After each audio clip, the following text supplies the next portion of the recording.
Three divine beings stumble upon a baby human, crying and abandoned in the forest beneath a radiant, glowing light. They call him Will, and every single one vows to raise him in magic, healing, and combat. Years later, Will yanks a massive wolf through the forest, sprinting through the trees like he can't outrun danger fast enough. As Will and Schultz the wolf sprint for their lives, they suddenly clock at something ruthless is hunting them down. A massive ogre barrels in, and Schultz has to yank himself out of the way fast, while Will cracks his knuckles and gets ready to swing back.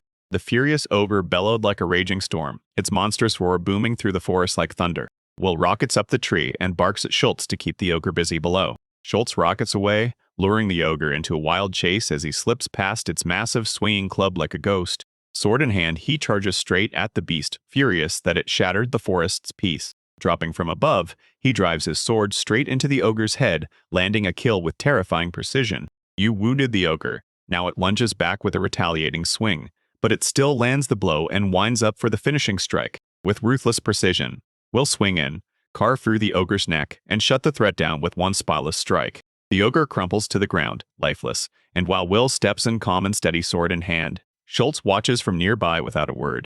Deep in the forest, Will lets loose his healing magic, nursing an injured rabbit back to life while its friends huddle close. A grateful rabbit pressed its nose to Will's cheek, pouring out thanks, and Will softened with a gentle smile as he warmly accepted the moment. Schultz snaps Will back to the truth today's training is all about sword work through the water current. Link snaps to attention when he checks the time, blurts a quick goodbye to the forest creatures, and darts to get ready to leave. Will rockets through the forest, vaults over rocks in a blur, and slams onto Schultz's back without a second thought. Riding swiftly triggers a flashback him as a smiling orphan, swept up and raised by legendary gods. Even after the war and famine, Will's exact origin stays a mystery lost somewhere in a distant, brutal tragedy. A helpless baby tumbles downstream in a tiny wooden boat, crying his lungs out under the wide-open sky. A cloaked traveler spots him, then disappears into thin air as a massive eagle swoops down, snatching him away. An eagle swoops down and delivers him to a highland sanctuary, where sword, healing, and magic gods rule. Table Mountain, home of the gods, becomes his cradle, where omnipotence's power is handed to him through reuse. Will strolled back to his home, and warm smiles greeted him at the door as he flashed a grin, because the truth he'd been raised by the gods still burned in his mind. Ronan showed up late, scowled at his students for dragging their timing, and already knew, thanks to the ogre's earlier appearance, that trouble was coming. Miriam's fierce expression finally eased as he braced himself. She praised his effort while everyone else argued over who had trained him best. Fists flew over who got training rights, but Ronan snapped that sword practice was next, shoving Maria's gentle healing suggestion aside. Tension shot through the roof as all three gods clamored for their turn, crowding around Will with competing and clashing educational demands. Temptation slid onto the scene, and Ronan pressed a prized dagger into Will's hands, using it to light a fire under his performance today. With a grin, Will eagerly agreed to train, totally oblivious to the jealousy quietly boiling up behind him. A huge stump slammed into the ground with a thunderous crash, and just like that, the new training task kicked off. Ronan laid out the mission in a calm, deadly voice, then sliced straight through the thick stump with nothing but perfectly controlled sword pressure. With fierce focus, he yanked his blade free and let a surge of overwhelming energy build up. Then he unleashed his razor-sharp, refined technique. That fierce slash cut the stump clean in two, and the shock of it only boosted his sword mastery even more. Heat and adrenaline surged through him as he stood before the stump, desperate to prove he was worthy of training. His blade whipped through the air with raw power, but his timing slipped, his technique wasn't sharp, and he chased results like they were the only thing that mattered. Frustration surged as he studied his father's every move, fighting to picture the exact sword form in his mind. Pressure crushed in, then suddenly everything clicked. His focus snapped razor-sharp and power surged deep into his grip. The strike unleashed a sudden surge of power, blasting through everything and leaving everyone stunned by how brutally destructive it was. A nod sealed at Ronan, a little stunned, swallowed his surprise and agreed to honor Will's crushingly powerful effort. A razor-sharp dagger crafted to perfection was handed over exactly like he promised, and the moment it hit Will's hands, excitement surged as he bolted off to show Schultz. Even after asking for a clean cut, Ronan stared in shock as Will's explosive swing pulverized the stump completely. With his weapon blazing with pride, Will held it up for everyone to see, while the crowd stared harder and harder, buzzing with curiosity. A solemn priestess drops to her knees before the divine gate, pouring her prayers under towering statues of the gods. The Earth's great mother goddess listens to the prayer, and in one blinding silent burst, she delivers her divine oracle. Luna Maria gets the oracle's message, and now she has to race to the sacred mountain of the gods. Meanwhile, a young warrior hammers away at relentless training, swinging a giant fruit into monster battles like it's his deadliest weapon. Standing there like he owns the sky beside a divine beast, the boy opens a letter, and you can feel destiny closing in fast. Will hands Schultz magical fruit and savors a calm meal together beneath the moonlit dappled canopy of the forest. A soft breeze slips through the trees as Will and the Schultz just quietly soak in nature's peaceful calm. Schultz watches Will's growth and realizes the kid's gearing up to leave the mountains soon. Remembering Father Royos's words, Will steels himself and vows to descend the mountain because destiny is finally calling him to become a savior. Even with a heavy heart, he'll swallow his sadness and take the burden this world demands because it needs someone strong to protect it. Schultz reassures everyone that the mountain's strength is absolute powerful beasts, and God stand guard over it. Loyal and unshaken, Will flat out shuts down Schultz's demand to tag along, blasting back that Weiss still needs him. They walk side by side for what might be the final time. Hearts weighed down, because the farewell is racing closer by the second. He thanks Schultz with all his heart, vows he'll be back someday, and Schultz hits him with one last reminder of home. Schultz snaps to attention intruders are coming, and that forbidden mountain is about to get crashed by outsiders. In a flash, her senses snapped razor-sharp. She zeroed in and caught tiny vibrations most people couldn't even dream of noticing. In the dark forest, strange rhythms drummed through the trees. Then out of the shadows came a squad of armored men, hunting someone who was clearly falling apart. Will didn't hesitate. He snapped orders to a bird messenger, sending it to warn his parents about the danger brewing below. Schultz studied every clue like it might bite, then felt it. Her heartbeat stayed steady, so she didn't look like the threat. With iron resolve, we mounted Schultz and raced in before any harm could catch the desperate stranger running for his life. Luna Maria tore through the trees, sprinting for her life while soldiers closed in from behind. A gleaming blade ripped free and slashed the air, sharp intent blazing like it meant to hurt. Armed men closed in on her, trapping her in a deadly corner, and the leader snapped out a chilling ultimatum, cold, merciless, and final. Item, her resolve slammed into place like a vow she swore her life belonged to the gods, not to anyone's dirty hands. When they pressed her, the attackers just sneered at her face, laughing it off and refusing, no matter what, to spill the name of whoever ordered this brutal hunt. Blades exploded into each other with savage force while soldiers sneered at her faith, snarling demands for answers from the goddess she swore would save her. Luna Maria didn't hesitate. She snapped her fist into the lead attacker before anyone else even had a chance to react. Furious at the resistance, the last soldiers barked orders to swarm her, surround her, and wipe her out with sheer numbers. Even with exhaustion clawing at her, she dug in her heels as blades rained down, and a feral bloodlust swirled in from every side. The moment right before the head lands, he's eerily cool, locked in, ready to flip the whole fight in an instant. Luna Maria snapped her head around as a boy stepped out of the dust, cool as ice, and calmly asked how she was doing. Soldiers froze in confusion, staring at a kid standing there like nothing while a massive divine beast loomed beside him. They don't back down. They jeer at the pair, lining up to wipe them out. Every last bit of hesitation gone, both of them ready to strike.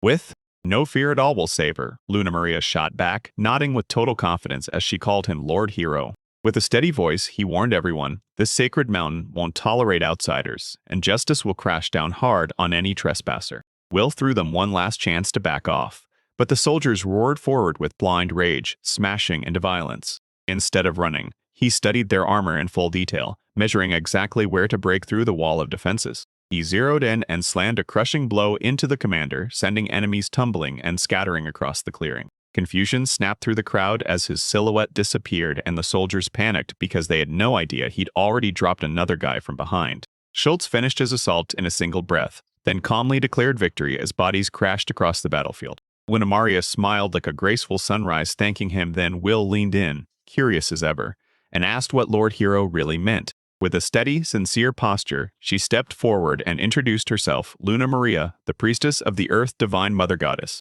I'll replay the tale of blind priestesses raised in purity, serving ancient deities and blessing the land with their sacred power. She declared loud and unshakable that her divine mission was to find the child the gods had raised on this sacred mountain. Even with her confidence, she awkwardly rejects the title, shaken by what she expected, while he seems to have zero marks. Luna Maria stood firm and swore the prophecy was true, because she was convinced, the one picked by fate, would rise to tip the scales between light and darkness. She dropped to her knees in full belief, clinging to the goddess's oracle even as his doubts churned and the world around them erupted into chaos. They checked the bodies sprawled on the ground, and it clicked those attackers weren't random at all. They were heretics, dispatched to derail the meeting destiny swore would happen. Schultz held his breath and sniffed the air because the second danger was flagged. Everyone would lock in and stay razor alert. Just when it felt safe, hidden enemies struck again. Arrows tore through the air from the trees as a mysterious man stood there, watching with clear, boiling displeasure. With eyes steady and a smile that screamed trouble, the mysterious enemy snapped his magical gauntlet to life, vowing to kill him. Right there, personally. Luna Maria blared an urgent warning, screaming that the weapon's power was deadly and far too dangerous to ignore or underestimate. Will told her to stay back, but she flat out refused and charged in beside him with zero hesitation. He straight up clarified her confusion. This wasn't the swordsmen that were dangerous. The real threat was something far worse, creeping closer in the distance. Darkness slammed down from the sky as something monstrous tore after the soldiers, turning sacred ground into total chaos.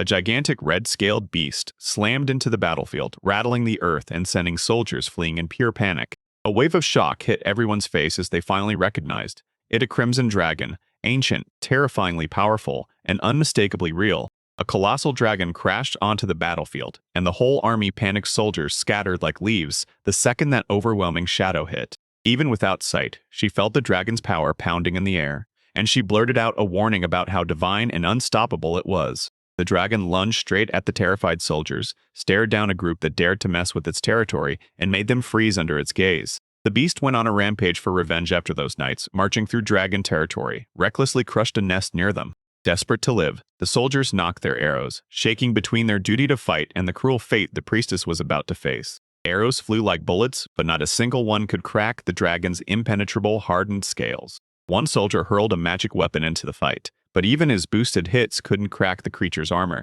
The dragon stood there untouched, its stare never wavering, while raw power swirled and lit up its glowing throat. Fear slammed into the knights, and when they felt death closing in, they bolted in panic, desperate to outrun it. When that dragon starts to lunge, we're gonna yell for Luna Maria to back off and hold her ground. The dragon roared and blasted a massive breath of fire, flames whipping through the air and smashing into the fleeing knights with deadly force. Scorching flames tore across the battlefield, devouring trees, armor, and cries in a blinding wall of fire.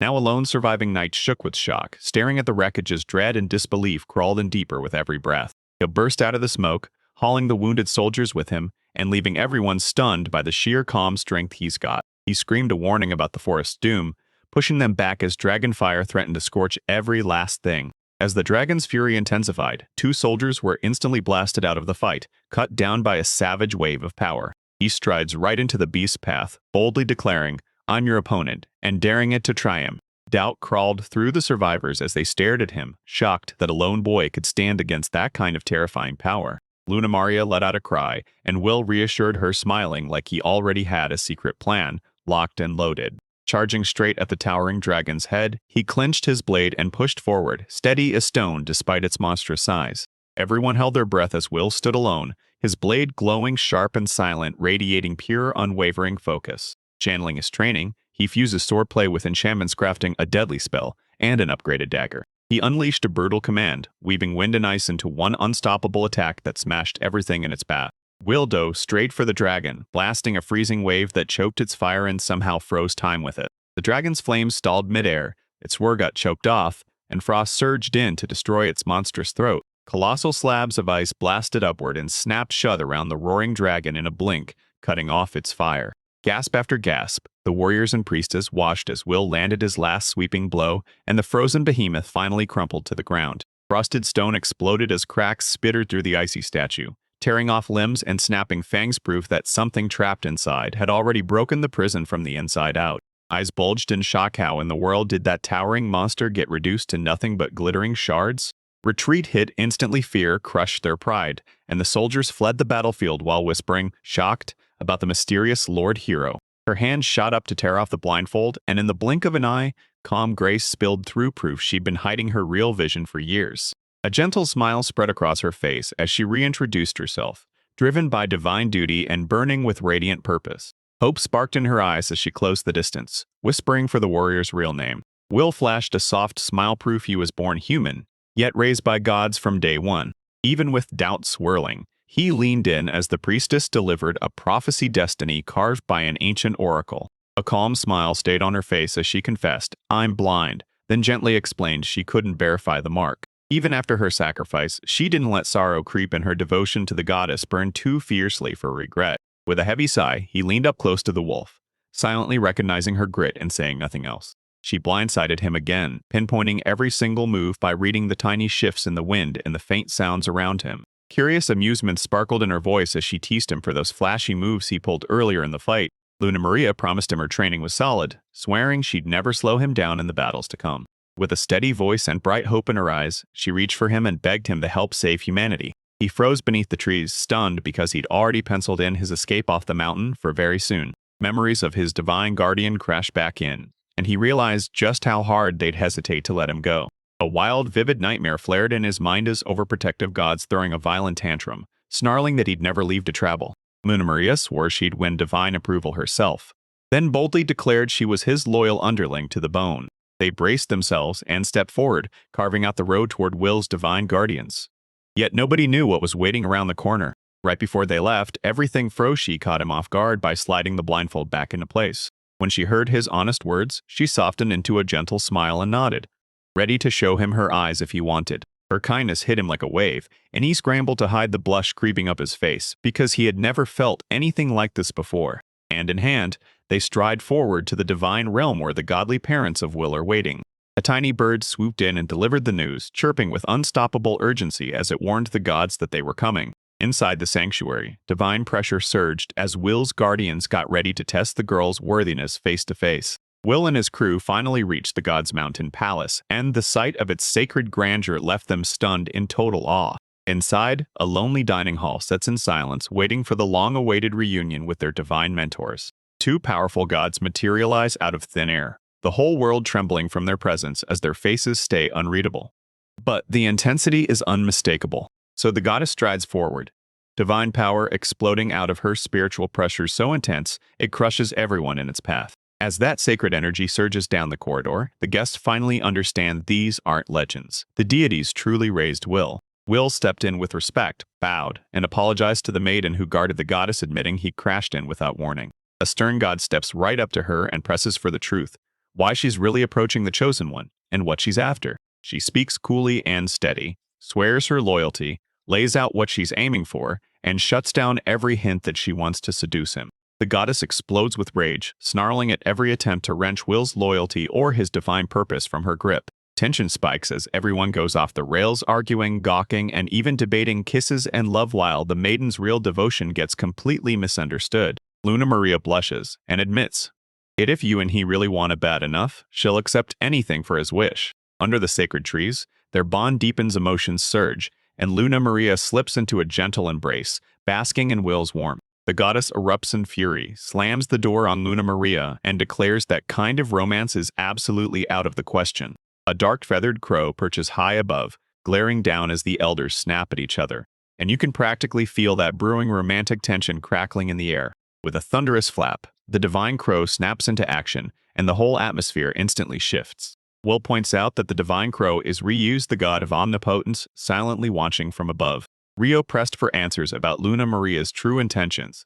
Was she really ready to leave the mountain with Will? Luna Maria declares, loud and clear, that her job is to stick with Will as he explores and finally figures out how the world works. Luna Maria teared up as he declared she was his very first human friend, and he begged her to stay right by his side on the journey. Even with protests ringing in the air, Ryu steps back and lets Will decide, because his freedom matters more than anyone's arguments. Even though Will hesitated, his guardians fired off warnings about the world's brutal dangers and refused to let him go. Luna Maria boldly vows to protect Will from evil, standing firm against the gods' resistance. The gods throw down a gauntlet. Now this pair has to survive a deadly trial to earn their ticket to travel. Even with the divine threatening her, Luna Maria steps in without flinching, accepting their terms like it's a promise, and gearing up to prove her resolve. Will and Luna Maria lock eyes, swear they'll crush the trial ahead, and stride forward side by side. Jokingly, Ronan dares the elder god to start by throwing the young pair a tricky little test. First, he swallowed his fear and accepted the challenge. Then the elder stamped magic into action, summoning floating cups of shimmering, enchanted water. Will gets thrust a cup, and now he's got to sprint it from the mountain all the way to the cedar. They've got 2 hours, and one spill is all it takes. So they've got to nail every drop with 0 mistakes. It's not speed that wins. It's precision. Luna Maria reassures Will about her training, and the two of them lock in ready to finish the trial together. The gods slam the start of the trial into place, then swear they'll be waiting for Will and Luna Maria at the very end. Will leads the way with a cup in hand, and Luna Maria trails behind him with unshakable calm focus. Worried sick, Luna Maria clocks Will's blazing pace and frets that the sacred water could slosh right out of their cups. Caught off guard by how calm the water was, she realizes it moves back, at her soft, steady, and completely unbothered by all that speed. They lock hands in perfect sync and surge ahead together, eyes blazing with pure determination, chasing the same goal. We tell them to ease up and save the water, and Luna Maria nods gratefully. They stride forward without slowing, and the woodland creatures cheer them on. Then a silent clock starts ticking, tightening the pressure. Luna Maria admits she can't speed up without spilling, so Will has to slam the brakes on their pace and rethink everything. Staring at the terrain, I spotted a shortcut riskier as hell, but it was the only way to slam into the time limit before it vanished. Determined as ever, Luna Maria snaps up the shortcut, betting everything on success and brushing off safety to make sure they don't fail the trial. Will extends his hand and hauls Luna Maria through the rough forest shortcut, fighting the wild terrain every step. Luna Maria is worn to the bone and fighting to keep her feet moving, and right when she hits rock bottom, Will blurts out that they need to take a break. Will speaks softly to her, eyes locked in realization. This trial was crafted to drive Luna Maria past every last limit she has. Will brags that his insane stamina didn't come out of nowhere. It was forged in childhood training with animals, and he's thrilled that his endurance gives him the edge. With cheeks burning, Luna Maria blinks at the memory someone calling her a friend, while that shocking closeness between them leaves her completely flustered. Luna Maria flashes a warm smile and says being Will's friend is the biggest honor anyone could ever hope for. She insists nobody matches Will's strength, no. Not even Dragon and every slayer around her is left comparing themselves to his power. A wild idea snaps into place. What if they ride a dragon to slash the travel distance and get there way faster? Meanwhile, the goddess sips her tea in total calm, eyes sharp because she can feel the trial's end creeping closer by the second. She teases the elder god, laughing at him for cooking up an impossible challenge just to see if they'd crack. The gods admitted Will could have finished the job by himself in no time, but Luna Maria swooped in and made it a total nightmare. The goddess can't stop picturing the moment she finally reunites with Will, ready to tackle him with hugs and drown him in praise. Bandel doubts the whole outcome, but the elder hints land a punch that shocks everyone because the result is even bigger than they expected. With grit in their hearts and unity at their backs, Will and Luna Maria sprint like a team water, staying perfectly balanced as they race for the finish line.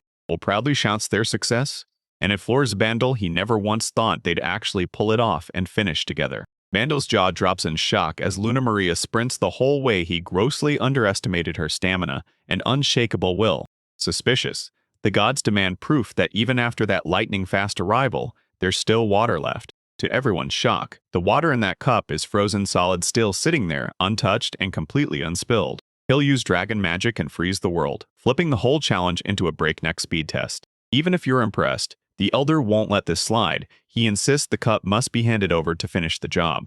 Will clamps down, channels his magic with laser focus, and starts bending the water in both cups like it's alive. The old man takes a sip of the transformed water, gives a pleased nod, and then declares it shockingly well done. Will and the girls put their trust in the plan. Then they sprint through the first trial together and pull it off. Right out of nowhere, the warrior god Ronan crashes into the scene, booming that it's time for a second trial. A massive blade slams into the ground with a deafening roar, and that's how the God of Swords challenge kicks off. A colossal magic circle snapped to life, gulping in energy like it had a mission, and as that power surged into the world, Luna Maria and the others braced themselves, hands shaking with anticipation. Bandel slammed his towering training golem into the arena, roaring that the next trial would be brutal as everyone tensed up for the fight. A swordsman slams Bandel's massive stone golem onto the field as a brutal test. Then Will and Luna Maria have to react fast. They fall back to hash out a strategy, and Luna Maria needles the challenger nonstop, calling him nothing but a thick-skulled brute. Will grinned like he trusted the challenge was fair and convinced they could crush it together.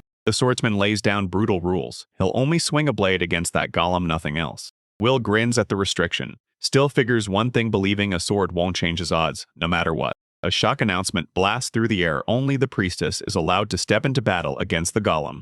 Will is left reeling by the restriction, while the swordsman tests the priestess's real combat power in a no-holding-back showdown. He smirks, daring that priestess to prove she even knows how to swing a sword. The priestess calmly slips out her hidden sword, calling it weapon training because serving her sacred duty means standing ready for anything. She snaps the blade out, shuts down every doubt in the air, and the swordsman accepts it, then mocks her for overreacting. The swordsman sneers at how brutal the trial is, but the others snap back her followers have to protect Lord Will, no matter what. Fueled by pure determination, Luna Maria storms ahead, shouting that she'll take on the challenge with every last piece of herself. He freezes mid-sentence, staring at her in silence, desperate to help but completely stuck on what to say.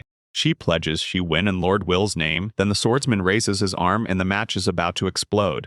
With a sharp snap of his command, he blasts the air, then the battle erupts for real against that charging golem. The golem crashes down with bone-rattling force. Luna Maria darts aside like lightning, then charges forward with zero hesitation. Luna Maria narrowly slips out of a crushing blow, using pure instinct and the momentum to dodge the golem's strike at the last second. They claim she can't see a thing, but the second attack's hit, she follows the sound like a map dodging with razor-precise moves that leave everyone stunned.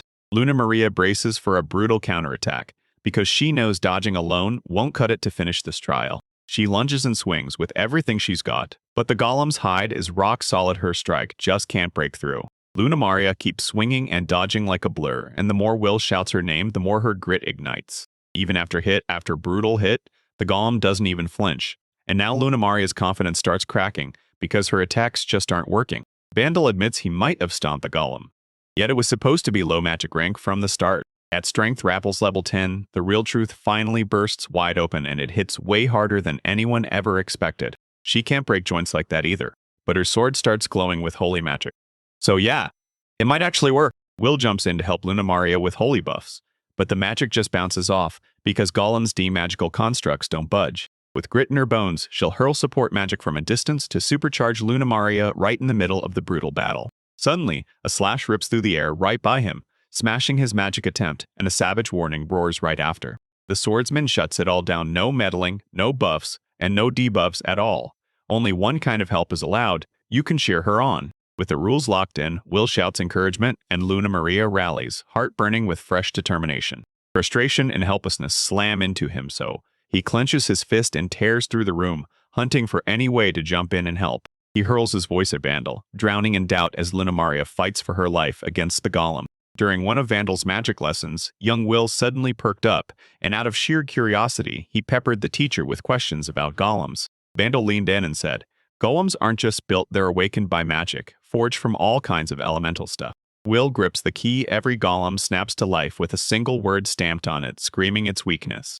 Will remembers Vandal's lesson: scrub the first letter off a golem's core and it dies. Then he checks in with Ronan that nobody's allowed to interfere, and boom, he slams analysis magic onto himself. When he taps into magic vision, it zeroes in on the mana surge as it converges on the golem's magical word. He bellows the weak point's location, and Luna Maria snaps into action, hitting it with razor timing and flawless coordination. With a ferocious final strike, Luna Maria carves straight through the weak spot, and the moment it's done, she drops, knocking out cold. Will watch, wide-eyed, as Luna Maria rises from the chaos, charging up for one last, decisive strike. With Will's command ringing in her ears, Luna Maria snaps forward and buries her blade into the exact weak spot. Her slash lands true and blasts through the golem's magically reinforced body, cracking stone and sending it shattering everywhere. With debris blasting outward, we're going to cheer their win while Luna Maria finally snaps back into control. Ronan heat sprays on both of them, stunned by Luna Maria's deadly swordwork and blown away by Will's totally unexpected strategic support. Ronan spills the real reason for the trial, and he's really testing whether Will and Luna Maria can sync up and cooperate without falling apart. He reels from Will's lonely past and the trust Luna Maria forged in the thick of this battle. Luna Maria rockets into Will's arms, bursting with joy as their victory sends everyone else into stunned, flustered chaos. Blushing hard, Luna Maria scrambles to apologize for overreacting, and he awkwardly stammers out an apology of his own. Ronan shouts that they've won, praising them side by side, because they just crushed the second trial with pure strength. After they smash through the second trial, the crew realizes there's just one last obstacle standing between them and the finish. A shadowy woman readies the final trial, raises monsters from the dark, and decides exactly what brutal job each one will take next. Under a brutal moon of ice-cold light, Will and Luna Maria press deeper into the snowy forest, setting up camp before the night could swallow them. Luna Maria watched the soup bubble over the roaring flames while we carefully nursed the fire higher. He handed her a bowl with a grateful bow, and she took the steaming meal, wearing a gentle little smile. As she dug in, she gushed that his cooking was amazing. So Will admitted he'd been cooking for himself during solo mountain training missions for ages. Eager to help, Luna Maria volunteered to cook next time, because priestesses train in everything, so she didn't want to sit on the sidelines. Will shot Luna Maria a warning before the final trial hits. They've got to get real rest, or they'll be wiped out before it even starts. A goddess materialized above them, eyes blazing as she watched over the two companions already plotting the next mission she'd force them to take on. With iron authority, the goddess barked for an immediate kiss, and both Will and Luna Maria froze, totally caught off guard. Blushing at how brazen her order sounded, she fumbled through a jittery, overprotective inner speech to justify it. She demanded to see it for herself, panic shooting through her at the thought that their affection might be happening in secret. Another god came crashing in and bonked her right on the head, then tore into her for cooking up a trial that was so impossible and humiliating it crossed every line. The whole situation left him no choice but to rethink everything, and the goddess just sulked while the others pushed for a fair, logical, proper trial they could actually respect. She went stone still, terrified by the aging makeup, and that one disastrous vanity moment yanked the whole sacred conversation off course. Terrified by her age, she tumbled into a cruel daydream imagining her own death and spiraling hard into wild, dramatic delusion. She redirected a request and asked for skincare herbs, and Will and Luna Maria jumped at the chance to try the brand new sane trial. Their celebration died the second they found out the herbs only sprout near the dangerous northern dragon's lair. The holy orchid blooms only once in a lifetime. Dragons stand guard, and now Will has to deliver it by tomorrow at noon. Will snatched up the deadly mission with iron resolve, and Miria nodded back with a teasing grin that said she knew exactly what would happen. At dawn, Luna Maria stood alone at the grave and prayed in silence, just before their mission finally kicked off. Will awoke under the trees, heart racing as he steeled himself for the deadly mission waiting for him today. After they wrapped up their morning hustle, Will and Luna Maria sprinted to the mountain space and stared straight at the cavern entrance. Inside that tight cavern, they crept forward with razor-sharp caution, and every echo hinted the space ahead was smaller than they'd ever imagined. Will broke down Vandal's intel. Turns out the dragon's real main lair sat deeper, right near the top of the mountain. They dive into the dragon's wandering ways, warning you how lethal it is and how nobody can say for sure which species is curled up sleeping right now. Pressing deeper into the cliffs, they found nothing that even felt like danger, so they chased their luck hard, hunting the orchid. No orchid was anywhere to be seen, so they pushed deeper anyway, even as danger started closing in. A weird floral smell suddenly hit the air. Then Will scream, because an ambush is crashing through those rocks in an instant. A gigantic blue dragon slammed into existence with a thunderous roar, its savage presence rattling the ground with terrifying power. The dragon struck without warning, blasting destruction like it owned the world, and Luna Maria whipped out of the way just in time to dodge its explosive breath. Dust and debris slammed down from above, but they're still standing, shaken, not finished. They fight through the chaos to claw their way back together. Will cried out in panic, but Luna Maria shot back, telling him she was totally unharmed. As Luna Maria fought to catch her breath, the dragon's eyes snapped onto her exposed, vulnerable spot. The dragon streaked in at terrifying speed, diving straight for Luna Maria just as she braced to defend herself. Will planted his feet, narrowed his eyes, and poured raw power into the moment as the dragon barreled toward him at full speed. Sensing Will's intent, the dragon snapped out of its dive, hesitated midair, beat its wings harder, and shot upward to break the deadly momentum. Luna Maria is still in danger, so we brace our hands to summon a defensive barrier, because that dragon is about to smash into her again. She yelled for him to stop casting magic. One wrong spell could tip off the dragon and get the orchid killed. She trusted her gut and lunged forward, ready to crush the threat before it could snowball any worse. With a thunderous roar, he slammed a straight punch into the charging dragon's exposed flank. Luna Maria shrieked Will's name as the ground detonated, because Will slammed into the dragon in midair. The mountain shuddered as wreckage rained down after Will clashed with the blue dragon. Still bleeding but unbroken, Will yanked his blade up with ruthless determination, staring down the dragon as it shifted its stance. He declared the mountain sacred and demanded the dragon retreat peacefully before more bloodshed erupted. Once he got through to the dragon, it shot into the sky, and Luna Maria sprinted ahead, bursting with relief that Will was still alive. Will reassured her with a soft voice, standing firm through the chaos because the danger finally vanished. Luna Maria breathed out, locked onto the scent, and they both agreed to hunt a nearby area with way more care. They stumbled upon the holy orchid, blooming under a radiant glow like it was protected from every bit of the chaos. Will stared at that one lone flower, stunned it survived the whole battle with not a single petal torn. With hopeful grins blazing, they knew that handing it to Mother Miria would finally finish the trial. Together, they clutched the flower proof of courage, locked in teamwork, and carved a path to victory through the mountain's trial. They pushed to leave at once, because with every second, Wary and whoever else came with the dragon could circle back before they got away. Side by side, they burst out of the mountain's dark depths, the sky opening up above them as they finally stepped into safety. Sunlight blazed overhead as they laughed, praising each other for snagging the orchid and somehow making it out alive. With bated breath, they planned to hand over the flower and pray for God's blessing to light the road ahead. As they pushed ahead, a majestic stag stepped into view like the heavens themselves were approving their path. Watching everything unfold, Max, the deer, pops out of nowhere, and Will practically freezes in shock while Luna Maria stays calm and introduces him like he's totally expected. Max shoots a warning to Luna Maria about the danger ahead, and when Will finds out that Max can actually talk, he's stunned speechless. Will and Max locked eyes, no words at all. Just that gut-level understanding that something dangerous was lurking just out of sight.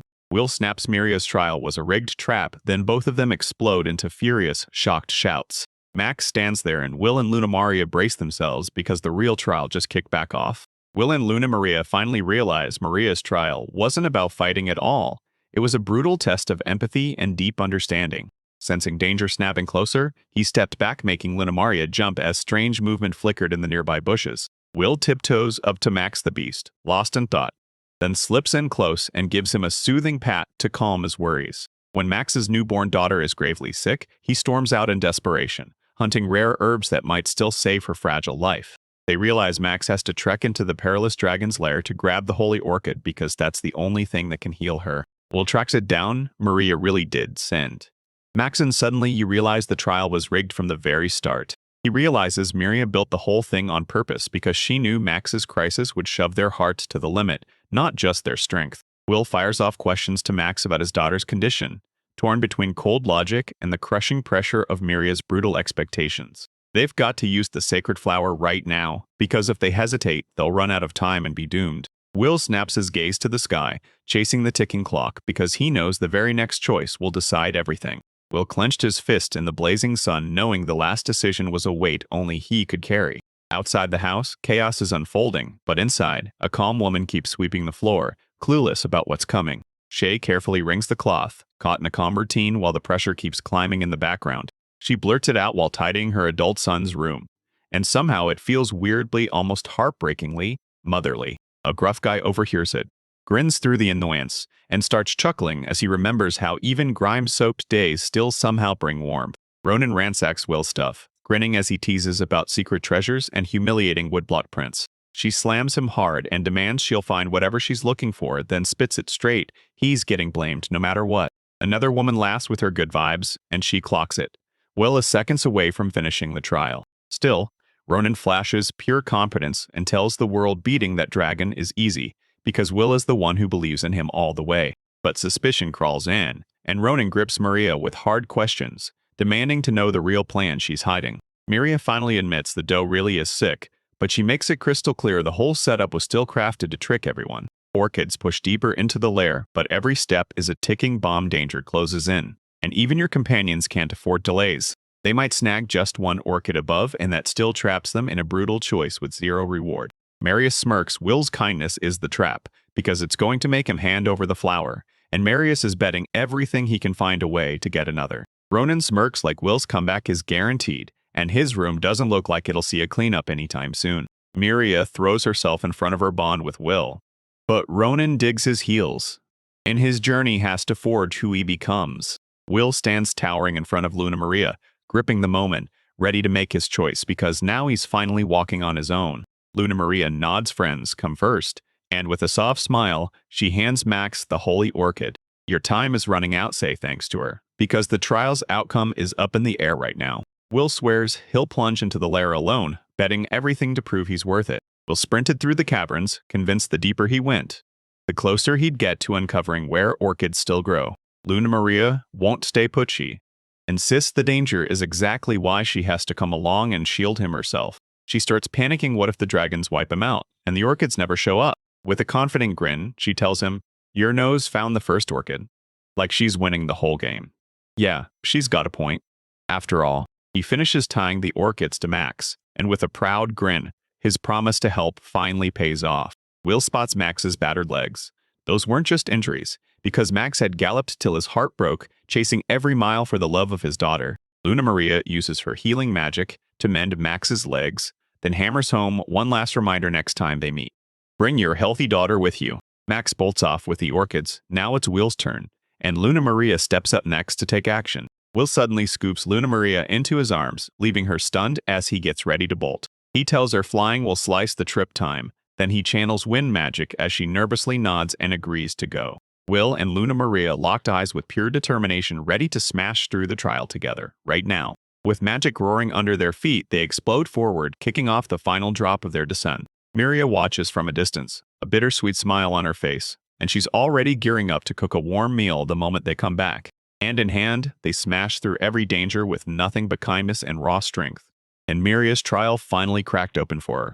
Maria keeps a calm smile on her face, but inside her heart is racing, terrified of how she'll handle Will's return. Outside, two worried figures huddle and trade what they've noticed. Maria's clearly rattled after Will left the house. The old mage pauses and realizes your will has to fly out of the nest, because real strength comes from earning your own freedom. Footsteps thudded into the earth like an old promise kept, because the one everyone waited for finally stepped back home. Will and his companion roll back and grinning, and he blurts, "I'm back, Mom, Dad," lighting up the whole house all over again. Sunlight slices through the clouds, and that warm voice ushers Will right back into his arms. He suddenly faceplants forward, completely wiped out, because he pushed himself past the breaking point on the journey. His father praises his strength, and soon he comes back with holy orchids in his arms, smiling through exhaustion. Maria burst in, pure adrenaline in her eyes, and slams him into a fierce embrace so tight it feels like it could crush the air right out of him. She checks his wounds, squeezes him in tighter, then chews him out for vanishing without her right there by his side. Will shoots a worried glance and asks if the orchids finally worked. Maria smiles, healing had already worked wonders earlier. Max swears he gave the medicine, and he's certain the injured doe will bounce back fully within a few days. The old wizard narrows his eyes at Maria, like he can smell a secret hiding in her, and the whole group's tension snaps tight. Maria makes it official. Will has cleared the third trial after snagging the orchids from Dragon's Lair. A colossal eagle swoops down like a living victory banner, and Ryu's rips into praise congratulating Will and the priestess from above. Ras, the divine eagle, swears he saw all three trials firsthand and declares they'll face them with unshakable courage and come out victorious. Reyes slams the news, Will's leaving and it'll happen in just 10 days, right on his 15th birthday. Maria's cooking up a full-on welcome feast. Then she boots Will and Luna Maria into action to clean up. Secretly, everyone started trading jokes about Maria's weird cooking until she surprised them all, because her herbal, infused, strange-tasting meals were actually something they ended up loving. Will gets told to lie low, kick back, and enjoy the next 10 calm days at home. A kitchen table heaves under a mountain of food, all lovingly made to celebrate Will's return, and the fact that he finally pulled through. Laughter erupts through the room as everyone digs in, trading stories and radiating warmth around the table. Luna Maria can barely stay on her feet from the flavor overload, but she grins and cheerfully offers more, no hesitation, no worries at all. That night, the house falls silent. Will gazes up at the moon, picturing every change tomorrow is about to unleash. Ronan threw down a challenge of pure grit, forcing Will into brutal training with every last moment they had before departure. Reckless sparring. No mercy. Father Vandal fires up his mind, hammering home that wisdom comes from reading. When Will asks for travel books, Vandal slams in way too many pics, flooding the young hero so fast he can't even catch his breath. He makes a promise he'll use every bit of knowledge he's gained and honor his magical father's teachings with everything he's got. Later, beneath a sky full of stars, Will finally soak in a peaceful bath, letting everything unwind before the journey. Maria storms in, demands to wash his back, and leaves Will completely stunned and flustered by her audacity. Maria lovingly lathers up Will's hair, praising how it gleams, and teases him with warm, motherly affection. She leans in and softly reminds him keep taking care of himself while he's out traveling miles away from their mountain home. Maria urges Will to come back because if the road turns unbearable, this place is his safe haven. A brand new friend grabs Will's hand and thanks him for coming, and as he shows her his homeland, the two of them instantly click. Will stops and drinks in nature's beauty rivers, whispering, trees standing tall, winds tugging at his heart, pushing him to cherish the world that raised him like it's a memory worth protecting forever. With gentle forest creatures circling around them, Will and Luna Maria soak in their final moments atop the mountain. 10 days later, the god's disciples throw themselves into preparations for the long-awaited moment. Will's departure. Will tightens his gear, firing up both body and mind as he braces for everything waiting beyond their divine sanctuary. On his 15th birthday, he's done thanking his guardians. Then he rockets toward the path fate already picked for him. With hope blazing in his chest and excitement driving his steps, Will leaves the sacred mountain behind and sets out to take on the whole world. Will and Luna Maria press north through the forest because those "we kind of know where we're going" vibes are making them wonder what's really driving them. Luna Maria confirms the destination is real. Yeah. And we have to admit, this is his first trip past the mountain. They march into Madawa's lands, kicking off their journey right at the base of Table Mountain.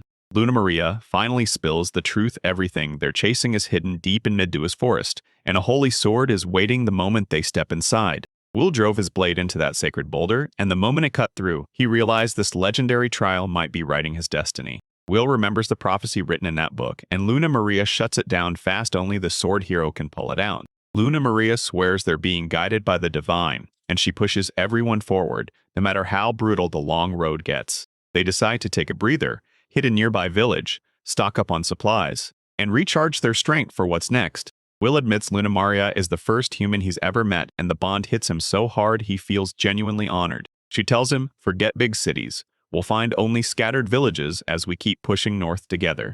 Will confidently grabs the lead, hunts down food, and totally dazzles Luna Maria as they get ready to hit the road for what's coming next. Meanwhile, a mysterious girl calmly sits by the lakeside, fishing alone, completely oblivious to what's creeping up nearby. She hears a rustle in the bushes, feels danger snap into place, and panics thinking it's a wild animal stalking her. Clutching her weapon with white-knuckled force, she lets out a fearless battle cry aimed straight at the unseen thing lurking in the shadows. To her shock, it wasn't a beast at all, just Will and Luna Maria bursting out from the cover. The girl bursts into relieved laughter, admitting she got jump-scared and yeah, she's just out here fishing by the lake. They hunker down and trade stories, and she's stunned to find travelers way out here in the middle of the forest. She spills her plan, snag the lake's king to help the legendary sword hero no matter what it takes. With a fierce grin, despite her young, gentle look, she proudly claims she's the sword hero's servant. Will keeps his admiration locked in tight, totally captivated by the thought of finally meeting this mysterious sword hero. Luna Maria's eyes widen when she sees the girls alone.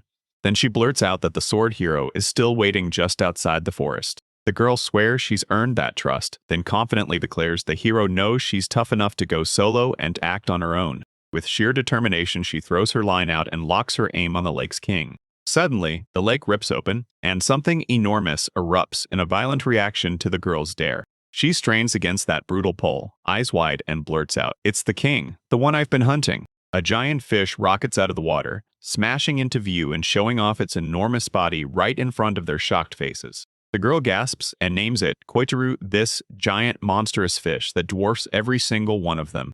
Will begs her to let go, but the girl clenches her resolve and refuses to back down. Exhaustion hits hard, but she fights it with sheer grit. Her grip clamps down as the fish yanks her straight toward the edge. She gets yanked into the air with terrifying force, shaking in panic, because the moment she realizes Koitaru could swallow her whole, she feels the horror getting closer. The girl screams for her hero, then charges in with her sword raised, ready to fight and help. Will rockets upward and snatches her out of midair, leaving her stunned that he pulled off the impossible rescue. Choked up with emotion, the girl breaks into tears and pours her heart out to Will, thanking him with raw gratitude and total admiration. When she offers a reward, he refuses it, because all he wants is to know she made it out safe.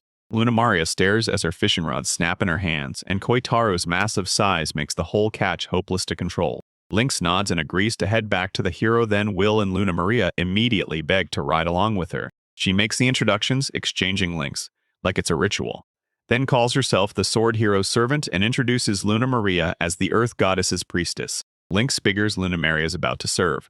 Then Luna Maria smirks, clears it up, and just listens as Lynx blurts out her wild admiration. Lynx leans in and asks Will if he's a wizard, but Will shoots back fast, nah, he's just a nobody. Link bursts out laughing at his own story, swearing it's impossible that anyone survives up on the God's Mountain. Luna Maria is sure Will's name will explode across the world, and Link shoots back that the sword hero's blade skills are untouchable. Link catches a whiff of blood in the air, senses danger snapping into place, and drives the whole group toward the sword hero's campsite just ahead.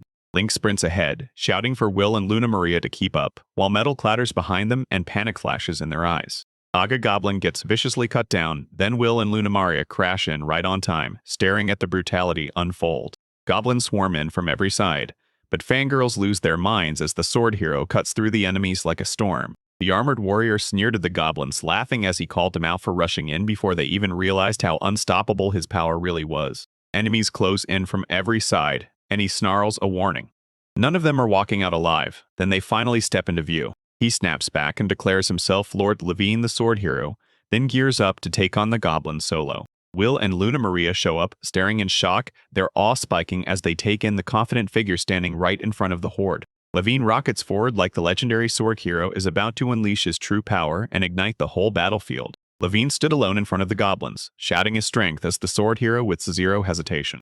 Will and Luna Maria burst in at the last second, right as Levine stands fearless with a blazing battle aura that lights up the whole scene. A crew of mysterious girls burst in and cheered for Levine, and their sudden appearance left everyone totally baffled like, wait, where did they even come from? Link sprinted straight at Will and Luna Maria, and the moment those familiar voices rang out, pure relief crashed over them. Link shot a sincere apology, then wasted no time. He leaned in with eager eyes and demanded to know if they'd seen Levine's raw strength. Will and Luna Maria couldn't help but stare at Levine's grace hit them hard, his androgynous charm glowing with youthful elegance. A girl gushed about Levine's sword skills, swearing his blade could cut rock and snap birds out of the sky mid-flight. Levine snarled at the enemy force, furious they dared to crash his dinner with a 30-on-1 ambush. As the cheerleaders rallied behind him, Levine snapped at everyone else to hang back the second the battle erupted. Man, Levine taunted the enemy's hesitation and then came barreling in, blitzing the goblins with terrifying speed and razor-sharp, flawless swordwork. Levine lunged in and dropped the first goblin in a blink, grinning like he owned the battlefield as his blade kept dripping fresh blood. Levine cannonballed through the enemy line, shouting taunts mid-fight and daring them to keep up with the speed of his blade. Levine swung wildly, laughing at the goblin's weakness as the crowd stared, stunned by his brutal, stylish fighting. Will gave Levine his respect, but the moment he studied him, a sour, lingering unease clawed at his chest. Even with Levine nailing every movement, you can feel dread creeping into each swing, something way deeper than mere technique. Levin roared with rage as a storm of arrows slammed toward him, and he blasted them back aside with sheer, ferocious power. Ambushed out of nowhere, Levine buckled under the weight of goblins clinging to him, their grip wrecking every swing of his sword. More arrows tore through the trees, landing hard on Levine while the girls screamed, desperate for him to dodge. Will rocketed in and threw himself between the danger shield, first cutting Levine's incoming arrows out of the air with calm, razor-fast precision. Both warriors were left gasping, staring each other down as a shared alarm hit them, because they'd just realized the real danger was only starting. Will and Levine slipped into position side by side, two blades held steady, and then boom, they moved together so perfectly it shocked everyone. Levine snapped hostile on the spot, shoving her sword to Will's throat and demanding to know who he really was. Will stumbled over his words, nerves rattling him as he admitted he'd crossed paths with Lynx and only showed up to lend a hand.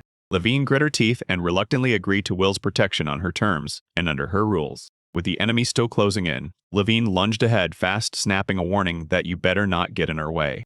Will spot Levine's blind spot, slip up behind him, and coordinate our moves so his rear gets slammed from every angle. He cut loose with a razor-smooth strike, dropping multiple goblins in a single effortless sweep. Levine snapped around in shock, stunned by Will's smooth swordwork and the way his unexpected presence hit like a punch. Spectators buzzed with awe and confusion, staring at Will like, is he really trying to steal the hero's spotlight?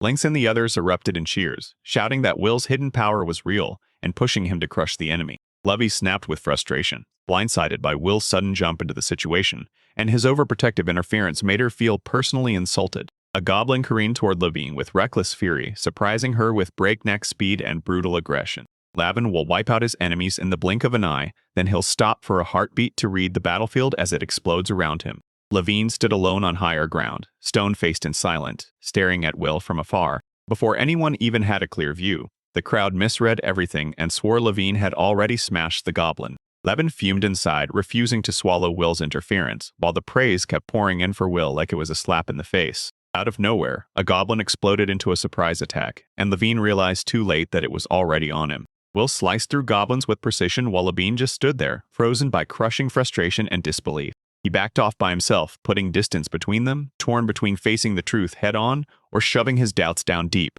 The crowd totally misread the moment, thinking Levine slipped away in silence because he'd crushed them with pure power and unstoppable success. As the goblins scattered, Levine ripped them back into place, barking about justice, while Will clenched his teeth and urged restraint. Frustration surged through Levine as sweat slicked his skin, and he snapped his tongue in disgust, furious at the result, and at his own wounded pride. Luna Maria stepped up with Will at her side, and another girl immediately gushed that Levine's efforts were heroic, again like always. Lynx bowed her head and apologized, admitting she couldn't get the beast, and came back empty-handed, crushed with regret. Levin snapped at her for failing, but Luna Maria didn't flinch. She praised Will's bravery for throwing himself into danger to save her. Will snapped back at Levine's brutal judgment, stood up for Lynx, and admitted straight-faced that she'd barely escaped death. Levine's fan club blew up in anger, screaming that Will was arrogant for daring to question the beloved sword hero. Lavin unsheathed his blade and declared, loud and clear, that he'd settle everything with a fight. Cold fury surged through Levine as he challenged Will to a duel, boxing him into a decision with no room to breathe. Will gets set upon by the legendary sword hero, and before he can even catch his breath, a high-stakes duel ignites right now. Unfazed, he just nods to the duel, totally calm, then steps in to prove the power he forged from the gods. Luna Maria barrels in at full speed, yanks Will out of his duel plan right before it starts, and you can see she's terrified he made that sudden choice. Even after her warning, they still buy into his training, then shrug off the sword hero's massive reputation. Luna Maria weighs how to twist the duel's result to her favor because as she makes it look too easy, trouble is guaranteed to come knocking. The sword hero keeps replaying his no, but pride and raw curiosity yank him forward, till he finally agrees to the duel. He struts forward with total confidence, soothing Luna Maria as the sword hero seethes with impatience from all that waiting. Will rips his blade free, calls out that he's ready, then he suddenly feels a weird, uneasy aura crawling off his opponent. The sword hero explodes forward, slashing with pure force to smash through Will's defenses and test just how strong his will really is. Will braces as the sword hero swings down, sparking a brutal clash with divine-trained warriors. Will whips out of the deadly strike, but the sword hero snaps a warning he won't be able to hold back for long. A brutal clash bursts open and his counter lands as a thunderous heavy strike that catches his opponent off guard with pure unexpected power. The crowd erupts into panic when the hero lands that savage combo. But Luna Maria stays ice cold because she knows Will's secret power is about to shine. Will starts clocking his opponent's rhythm, spots the attacks coming, and right in the middle of the fight adjusts his defense on the fly. Memories of First Ronin's grueling training hit me like a drumbeat, pounding discipline, razor timing, and an unbreakable will into my bones. During training, he finally blurts out how badly he's been second-guessing himself, and his mentor immediately calls out whether his heart is truly in it. A flashback hits Will hard, showing him that fights aren't just about raw power, they're brutal clashes of morals and beliefs. Ronin tightens his grip mid-swing, shaping every strike with razor-clear intent, will and blade moving as one. Will learns that determination turns into power, but when his emotions wobble, that's exactly where enemies strike.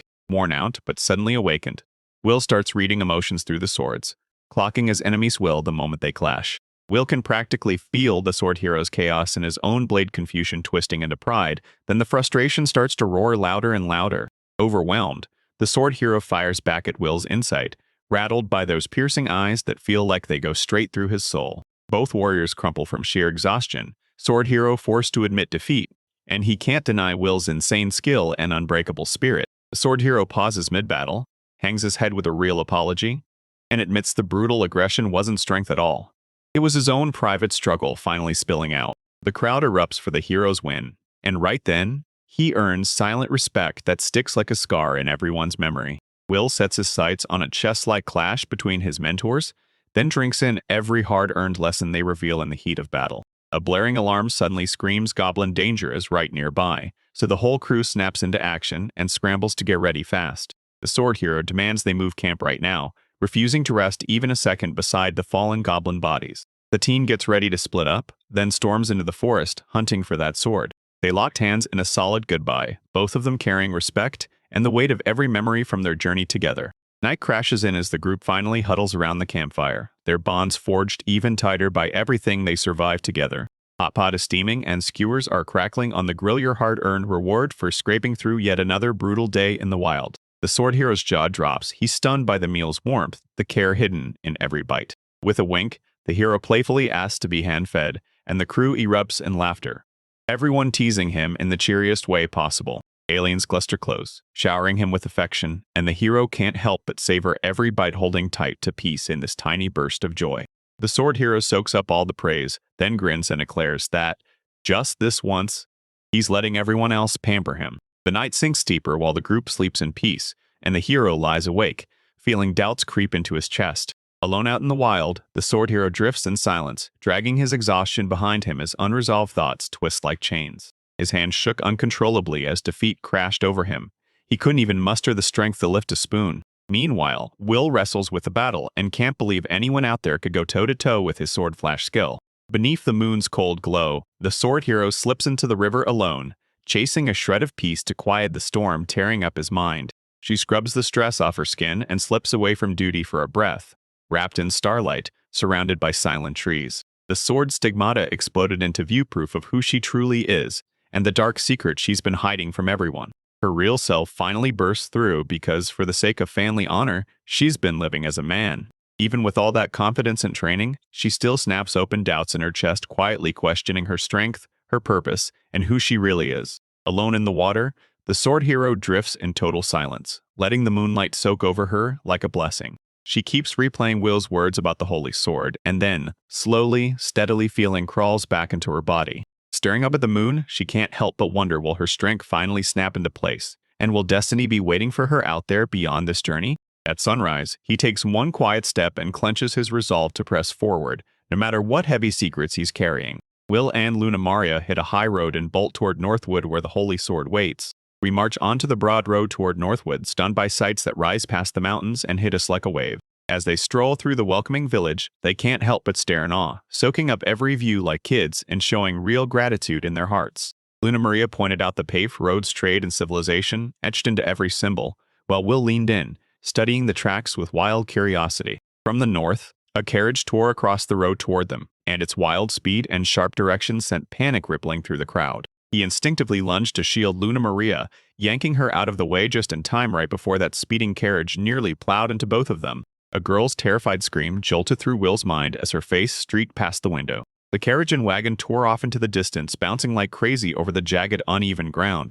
Will snapped to it. There was a girl trapped inside, and she was banging the window, frantically waving for help. He couldn't forget that second wagon, its ominous glare and lurking shadowed figures, so his suspicion shot up at once. With Luna Maria's calm support steadying him, he decides to trust his instincts and dive straight into the danger. We'll leave Luna Maria behind, trusting her to guard our stuff and keep everyone safe. Determination flared, and he surged ahead at full blast, jumping high over the open road. Matter leaned over the edge, sweeping the ground below with sharp eyes, hunting for any trace of the carriage the fugitives had bolted in. He spotted the wagons cutting into the woods and punched the accelerator, feeling urgency roar through every inch of him. Inside the carriage, a terrified girl shook with sobs, begging the universe to save her as her captors closed in like a trap. She shrieked as the blade ripped through the carriage wall, shards exploding through the air all around her. A heavy-set masked man came striding up, and the moment he saw her, his eyes lit up, because he recognized her from the Anaheim firm. His hand shot out cold as ice, and he told me it wasn't personal, just the job.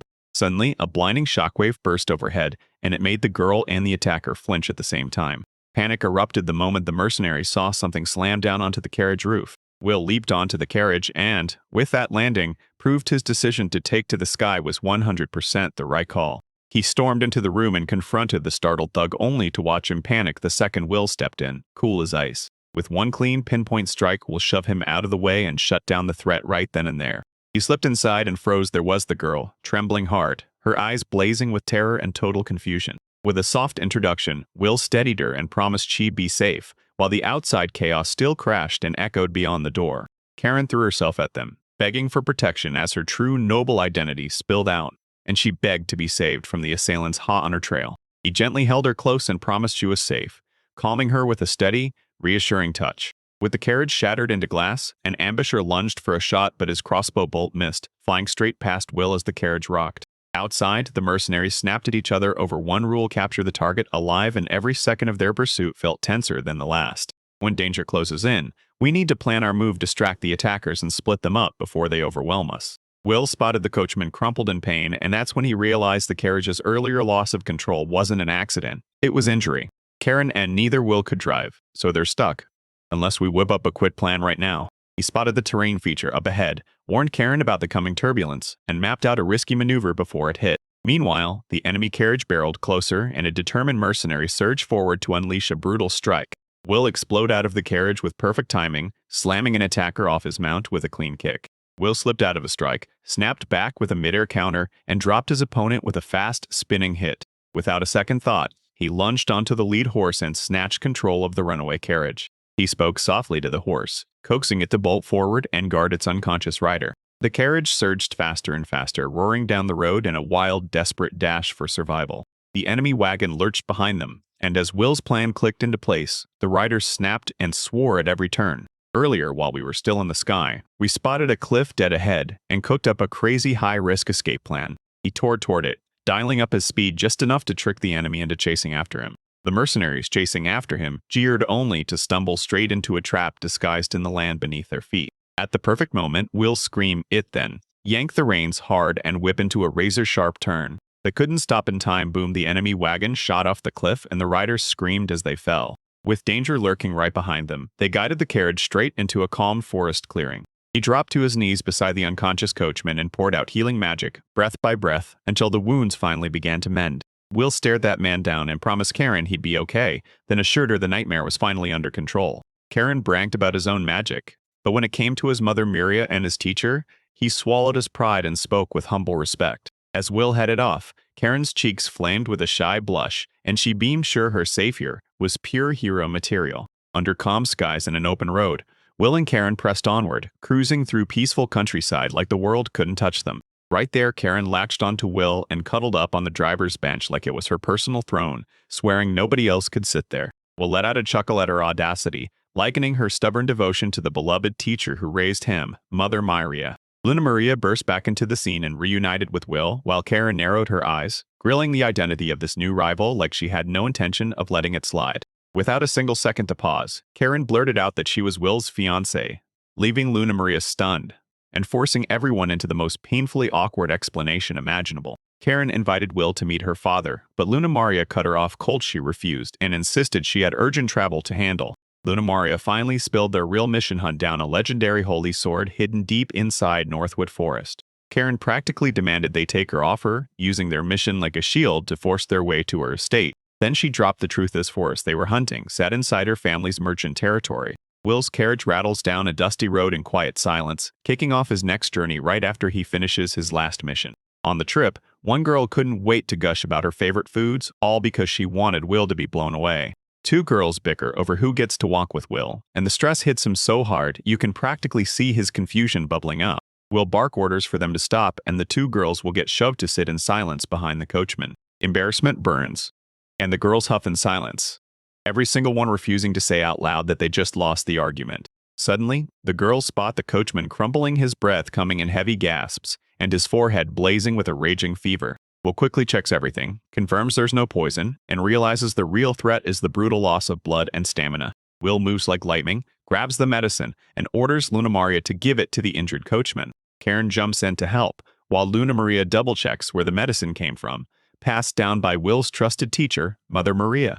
The medicine is carefully backed up and solidly trusted, and the coachman drinks it while the girls crowd in close, watching his condition like hawks, praying it holds. Stunned by Will's knowledge, the girls can't stop admiring his strength, his magic, and now his surprising medical skills. In a gripping conversation, Will's mother drops a shocking detail. Her name matches a revered goddess from the Holy Mountains. Will makes it clear he was raised on God's sword, soaked in magic, and taught healing, even if he wasn't born with them. The girls lean in, curious as ever, grilling Will about Northwood, his destination, and calling it a legendary border city. Northwood is a roaring trade hub where every race rolls in to do deals, strike bargains, and chase prosperity together. Karen replays the ambush in her mind, clutching gratitude that Will's quick move saved her, even though she already had elite escorts riding close for protection. Will questions the kingdom's safety, but then learns Madonia is usually calm and locked down tight. Karen can't shake the feeling it wasn't random. She's convinced someone deliberately went after her, turning those normally safe roads into a personal ambush. She begs to ride along with Will into the Holy Sword Forest, promising real help and the kind of family support that makes it feel like more than just a quest. She dreams of the day she'll yank the Holy Sword herself, because she's dead sure it'll flip the world's fate and carve history's turning point. Luna Maria buries her shaking hopes, praying Will's gaze finally locks onto her instead of everyone else. Will recalls stumbling into a sword hero named Levine deep in the forest, completely thrown off because he can't tell yet how strong that guy really is. The coachman starts bouncing back day by day, and with his color returning, the whole group feels hope surge through them. Will moves with steady calm, plotting his route so he'll beat the next day and roll into the city first. The party presses on, their carriage rattling deeper into the mountains, while destiny waits right up ahead. He suddenly spots something ahead, his eyes blazing wide as that crushing force barrels closer. An armed squad of riders barrels forward, screaming for Will's carriage to stop right now. Soldiers swarmed the road, eyes blazing with suspicion, and leveled fully drawn weapons at the carriage, trapping it in a tense ring. Without pausing, Will rockets off the coach and steps in ready to take this on himself. A hard-faced official points at the carriage and snaps that it's company property, then demands to know why total strangers are sitting inside. Karen finally locks eyes with Johann, her butler, who'd been frantically hunting for her ever since that shocking, troubling news hit. Johann twists Will into a villain in his head, but Karen steps in and clears it up, because Will is the very thing that keeps her safe from the danger closing in.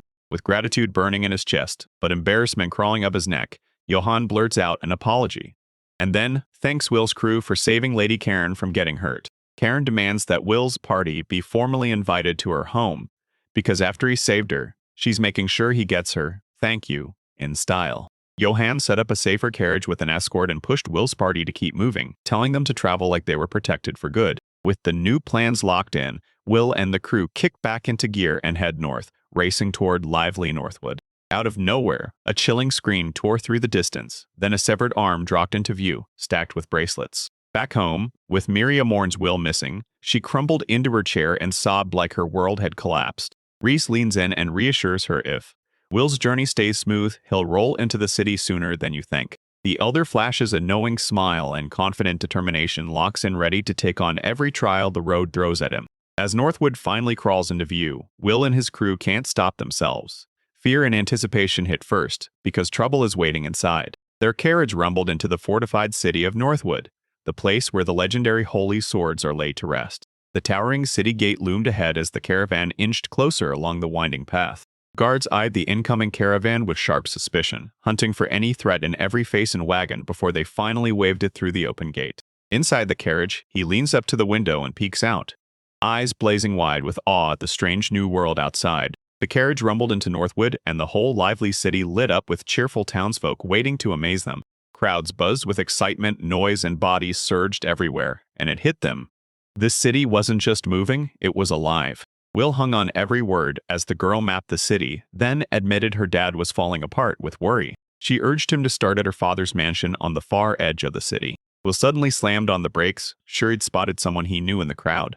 Then he shook it off fast, calling it nothing but his imagination. At the mansion gates, Will froze in awe as a calm, mysterious woman stood beside him. A startled maid burst out of the room screaming for her lady, while Will got rushed inside in a hurry. The maid hurried in and told them the whole family was dying to see the girl again in the reception room. Inside, the father kept pacing in jittery circles, gripping the latest update like it might explode his daughter was finally here, waiting at the entrance. Before she could even finish her sentence, her emotional father erupted into dramatic relief and slammed her into a tight hug.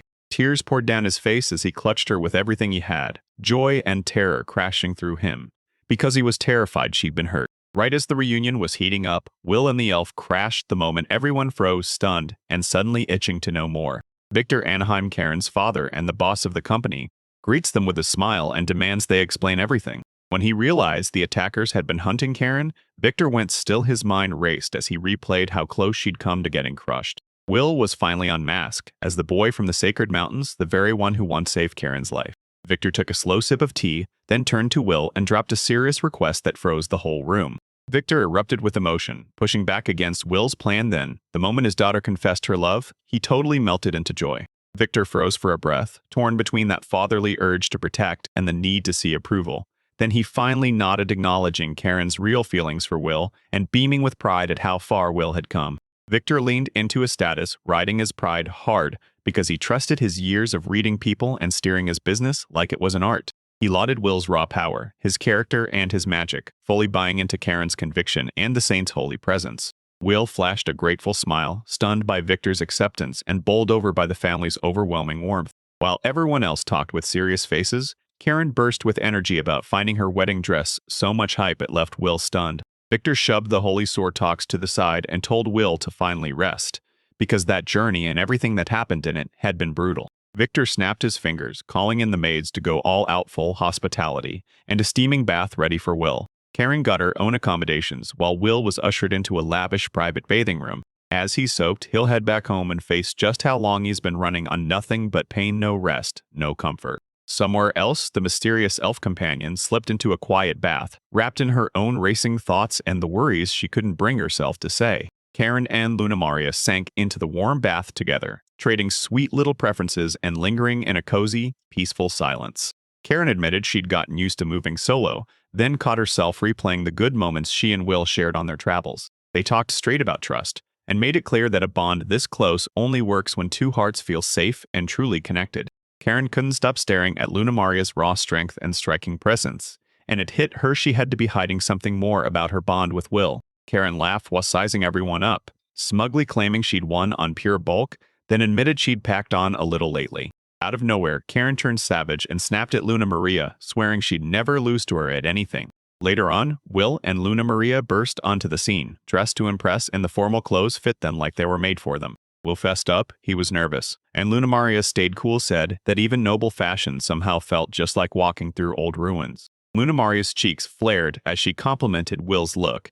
Then she snapped into grateful mode the moment he returned the gesture. Karen practically sparkled in her brand new dress, grinning like crazy when Will told her it looked cute on her. The maids bowed politely and beckoned Will and Luna Maria to join the others in the dining room. Victor greeted them with a huge smile, laid out a feast, and leaned in to ask if they felt refreshed and truly at ease. Will sat beside Karen, and the moment the arrangement was revealed, her surprise burst into pure joy. A sweet maid poured him a drink and beamed politely while he thanked her with heartfelt gratitude. While everyone else missed it, the drink surface twisted in a sick, unnatural way like someone was staring, hiding their tense suspicion. Right before he took a sip, a Will-detected poison was revealed, and the whole dining table erupted with alarms as suspicions snapped from person to person. A creepy mansion sat in eerie silence while suspicion surged. Someone blurted out, "That drink? Is it poisoned?" William held the glass steady, eyes unmoved, while the gasps and fear swirled around him right as the girl crumpled and passed out. With attempted kidnapping and poisoning on the line, William blurted the truth right in front of the stunned nobles and terrified maids. He spoke in a steady voice, and ever since childhood, his mother had trained him in poison detection, healing arts, and advanced detoxification. William studied the cup's color, sniffed the aroma, and tested the texture, then clocked the poison instantly, without taking a single taste. A noble girl demanded the suspicious drink, and when she caught its smell, she knew it didn't taste like real juice at all. She spilled, shaking with nerves, that both her drink and Karen's had the exact same creepy, identical stench. The alarm blared instantly. Everyone snapped to it at once. The poison was the same stuff hidden in the wine served to the family's head. The butler demanded flawless control of every drink, yet the tension kept screaming that the poison had to be coming from within. William confirmed it with a chilling certainty. The poison was that secret medicinal toxin, stolen from forbidden knowledge of a hidden race. Which is when William finally tore the truth open, revealing the poison came from the legendary Millennium Fox tribe, a mystical group so hard to find they might as well be a myth. He zeroed in on one maid's beast-like ears, grilling her about where she came from, and suspicion turned into thick, crackling tension. Shocked out of her mind, the maid snapped into panic, swore she knew nothing, and shut down every question about whether she was really involved. Labeled a liar, she was forced to swallow the wine in fear, and guilt crashed across her face like a wave. Her fake smile cracked wide, and she lunged with violent intent. Then someone cut her down before she could land a single hit. 6 months after the maid started, she'd earned her spot steady, calm, and completely trusted by everyone in the mansion.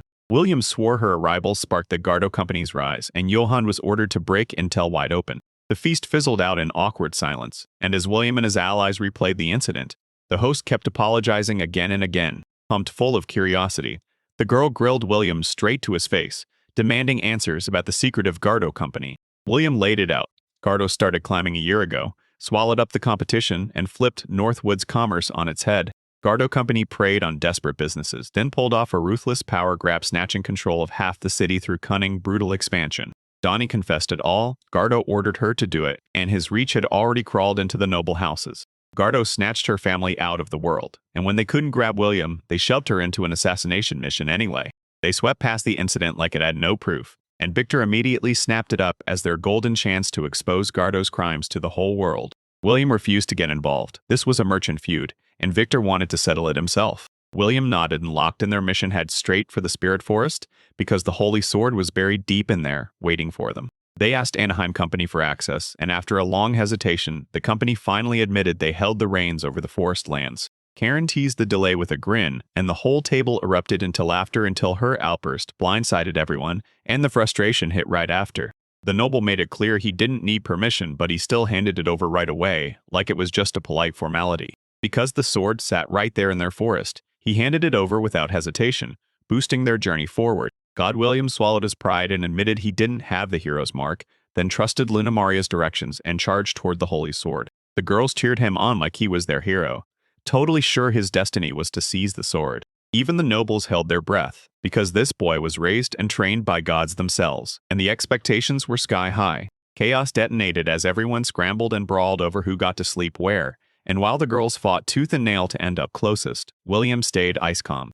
That night, bathed in moonlight, William stared into the dark, thinking hard, while the girls slept soundly right beside him. Fuming over every blown mission, Gardo tore into his men with violent fury, enraged by their constant failures and endless setbacks. Gardo had seized control of half of Northwood, and now one last move stood between him and total domination over Anaheim.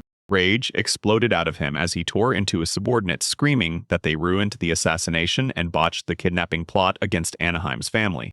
A shadowy partner leaned in, reminding Gardo they were still in his corner, and Gardo promised repayment the moment he seized control. Gardo pulled out a mystical Titan flute and swore it was his last, hard-won weapon bought for one thing: domination. Beneath a blinding full moon, a glowing lantern lit up the dense spirit forest, and every silent, watchful tree seemed to hold its breath. A hooded stranger surfaced out of nowhere, then slipped alone through the forest, moving with ruthless purpose while hiding their true identity. They staggered into the sacred clearing, dropped to their knees, and called forth an ancient presence that had been watching all along through the holy swords. Will and Luna Maria pushed through the sacred forest trails for hours, closing in on their goal with every step.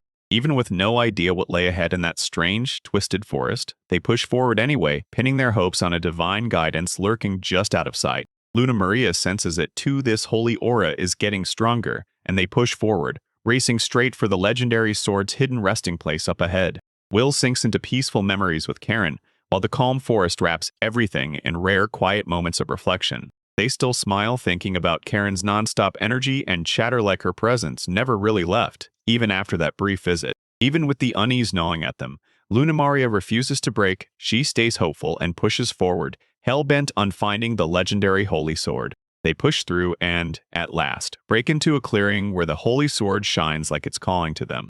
Gasping in awe, they spot it right there on sacred stone, the legendary holy sword. Out of nowhere, the knight named Levine shows up and slams Will with cutting words and pure, unshakable confidence. Levine strides in and declares himself the sword hero, claiming he has a divine right to yank the blade out and prove it's his. Levine tells everyone he came solo, leaving his servants in the dust like his sword skill is so unstoppable he didn't even need backup. Luna Maria watches in silence as Levine hunts for an audience, determined to make everyone witness him yank the holy sword free. Rage burning in his chest, Levine insists the sword is his and he refuses to let anyone else even breathe near it. Will steps forward and the truth hits hard: he's not the sword hero at all. He's here for something way more important. Luna Maria pushes him to explain why only the true sword hero can draw the Forest's holy sword. Luna Maria explains that the holy sword's hero credentials might not match the usual sword hero rulebook. Lavin stood tall and confident, yanked at the sword hard, convinced it would finally recognize him as its true owner. The sword leans into Levine's ear and tells him straight up he's missing something he needs to truly wield it. Will and Luna Maria snap in shock when the sword talks straight to the true sword hero standing right there nearby. Durandal locks onto the sword. It can feel calling divine blessings washing over it as it accepts its place in this sacred ground. Durandal jolts Will, warning him that he won't be able to draw the sword with ease. Then Levine gets hit with a shocking twist, unexpected divine intervention. Will slashes the air with the sword, furious it won't budge, and vows no matter what that he's going to act. He crouches low, positions his grip with surgical care, and goes for the sword anyway, even knowing it fights every normal pull. Will clenched his grip on the hilt, bracing as the sword demanded proof of his worthiness. With every ounce of strength he strains to yank Durandal free, but the blade won't budge, solid as a wall. Utterly immovable. Durandal snaps that burning energy over and over is pointless, drives him into pure frustration, yet somehow lights a fire under his determination to push even harder. Will's rage flares as he commits. He's going all out, pouring his absolute strength into every swing against the sword. He grits through every last ounce of power, yells as he lunges and tries to yank Durandal out with everything he's got. Out of nowhere, the sword twitches into motion, snapping Will and Luna Maria out of their focus with a jolt of shock. Will accidentally yanks the holy sword and drags the stone pedestal with it, leaving Levine and Luna Maria utterly stunned. Will's wasted energy gets mocked by the sword, and Levine savagely ridicules every failed attempt with cruel, ripping laughter and, Rage ignites in him as he swears to pour out everything he's got, refusing to back down, not this easily. We're about to explode in emotion, shaking the ground and yanking every single person's shocked attention right away. Against every wild expectation, the sword tears loose from its pedestal and Levine and Luna Maria are left staring in stunned silence. Everyone drops their jaw as Will grips the Randall with a stone strapped to it, blasting out insane, absurd strength that leaves the crowd utterly speechless. Suddenly, Durandal snaps out a warning an evil presence has awakened and is rushing straight toward a nearby city that has no idea. Panic explodes across the city as officials bark orders for everyone to evacuate straight to the central shelter. Now, from the eastern forest, the impossible spills out. Countless Cyclops step into the light. One-eyed giants people swore were nothing but legend. They loom over the treetops like living giants, their thunderous footsteps rattling the ground as they close in with unstoppable force. The commanders watch in terror as they realize these giants stand almost 10 meters tall, and there are way more of them than anyone predicted. The captain barks orders to archers, infantry, and cavalry to hold the line sworn to keep the Cyclops from ever getting within the walls. Northwood's guards sprint into the danger with spears blazing overhead, ready to smash the advancing Cyclops threat before it can reach them. A terrified soldier scrambles for his life as the Cyclops snaps back with brutal fury, smashing men down one after another with crushing, unstoppable strength. Commanders bark tactics for everyone to keep their distance as archers knock arrows, and the soldiers scramble and twist just to survive when those giant legs slam down. Arrows thunder down from the city walls, but the Cyclops shrugs off most of them with its brutal, tough hide. As their strikes bounce off, the commanders slam down a retreat order because Cyclops' brutal power is tearing the battlefield to pieces. Explosions smash the city walls as Cyclops hurls giant trees like weapons, triggering non-stop chaos and brutal destruction. Soldiers start to crumble in panic as the giant Reddy grabs a second tree, setting their defenses up to get shattered even worse. Ballista bolts thunder in and land true, punching straight through the Cyclops' chest and finally ripping it open with brutal, game-ending force. The wounded giant crumples backward, shattering into wreckage and giving the defenders a short, priceless moment to breathe. Commander snapped into action, shouting crossbowmen up to the towers, because everyone knew the giant's brute strength would crush their short-lived advantage. A ruthless mage snaps his fingers and blasts a blazing fireball, stinging the Cyclops to ashes and unleashing pure chaos across the battlefield. Soldiers stare in stunned silence as a mysterious sorceress strides forward with fearless confidence, her magic crashing down like a storm on the towering giant. Chaos erupts as soldiers slam into each other in a desperate brawl, ducking brutal hits while screams ricochet across the battlefield. A deadly swordswoman rockets forward and carves into the Cyclops, each vicious slash ramming hard against its brutal, thick hide.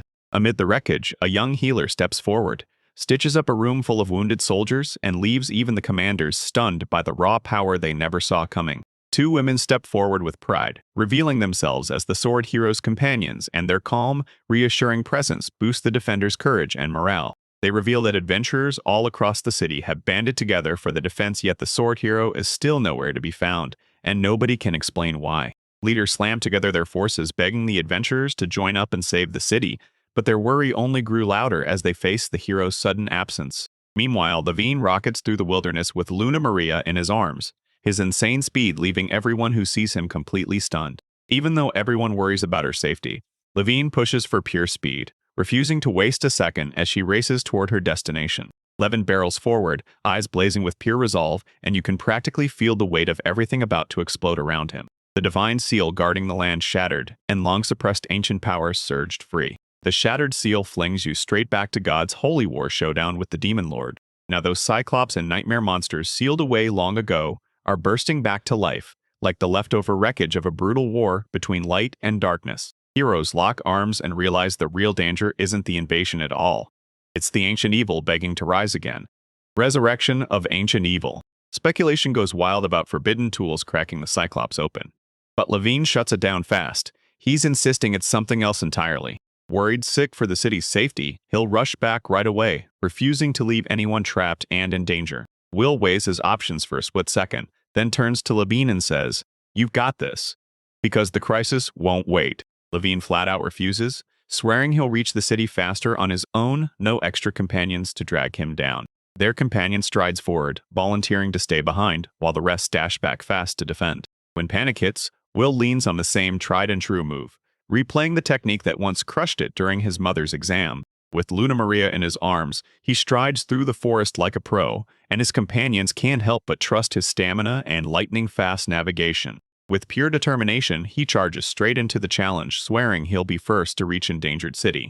He fires up his companions with pure faith, swears he'll be back, and dives straight into saving the city. As Karen and the other defenders sprint through the wilderness, worry claws at their hearts while they brace to protect the city from Cyclops. Inside the city, Karen gets snatched out of nowhere, and the whole crisis detonates, while Will sprints back as fast as his life depends on it. The air in that room felt thick with danger, and he kept pacing, with frustration bubbling as something unsettling began to stir inside him. A thunderous crash ripped through the silence, and when he peered out, he spotted the huge disturbance rolling in from far away. His suspicions kept screaming at him.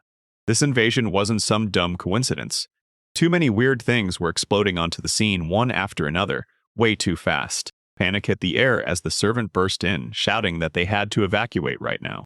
As they dashed for the carriage, he realized the young lady had already slipped away with the others.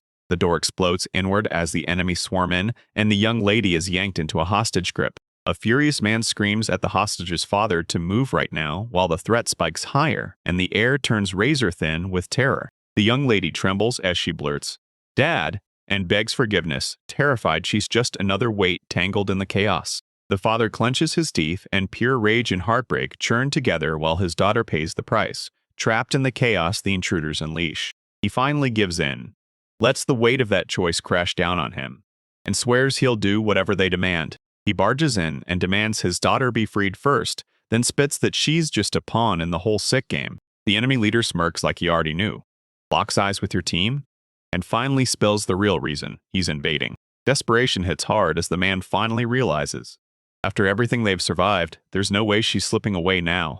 Rage explodes in the father's chest.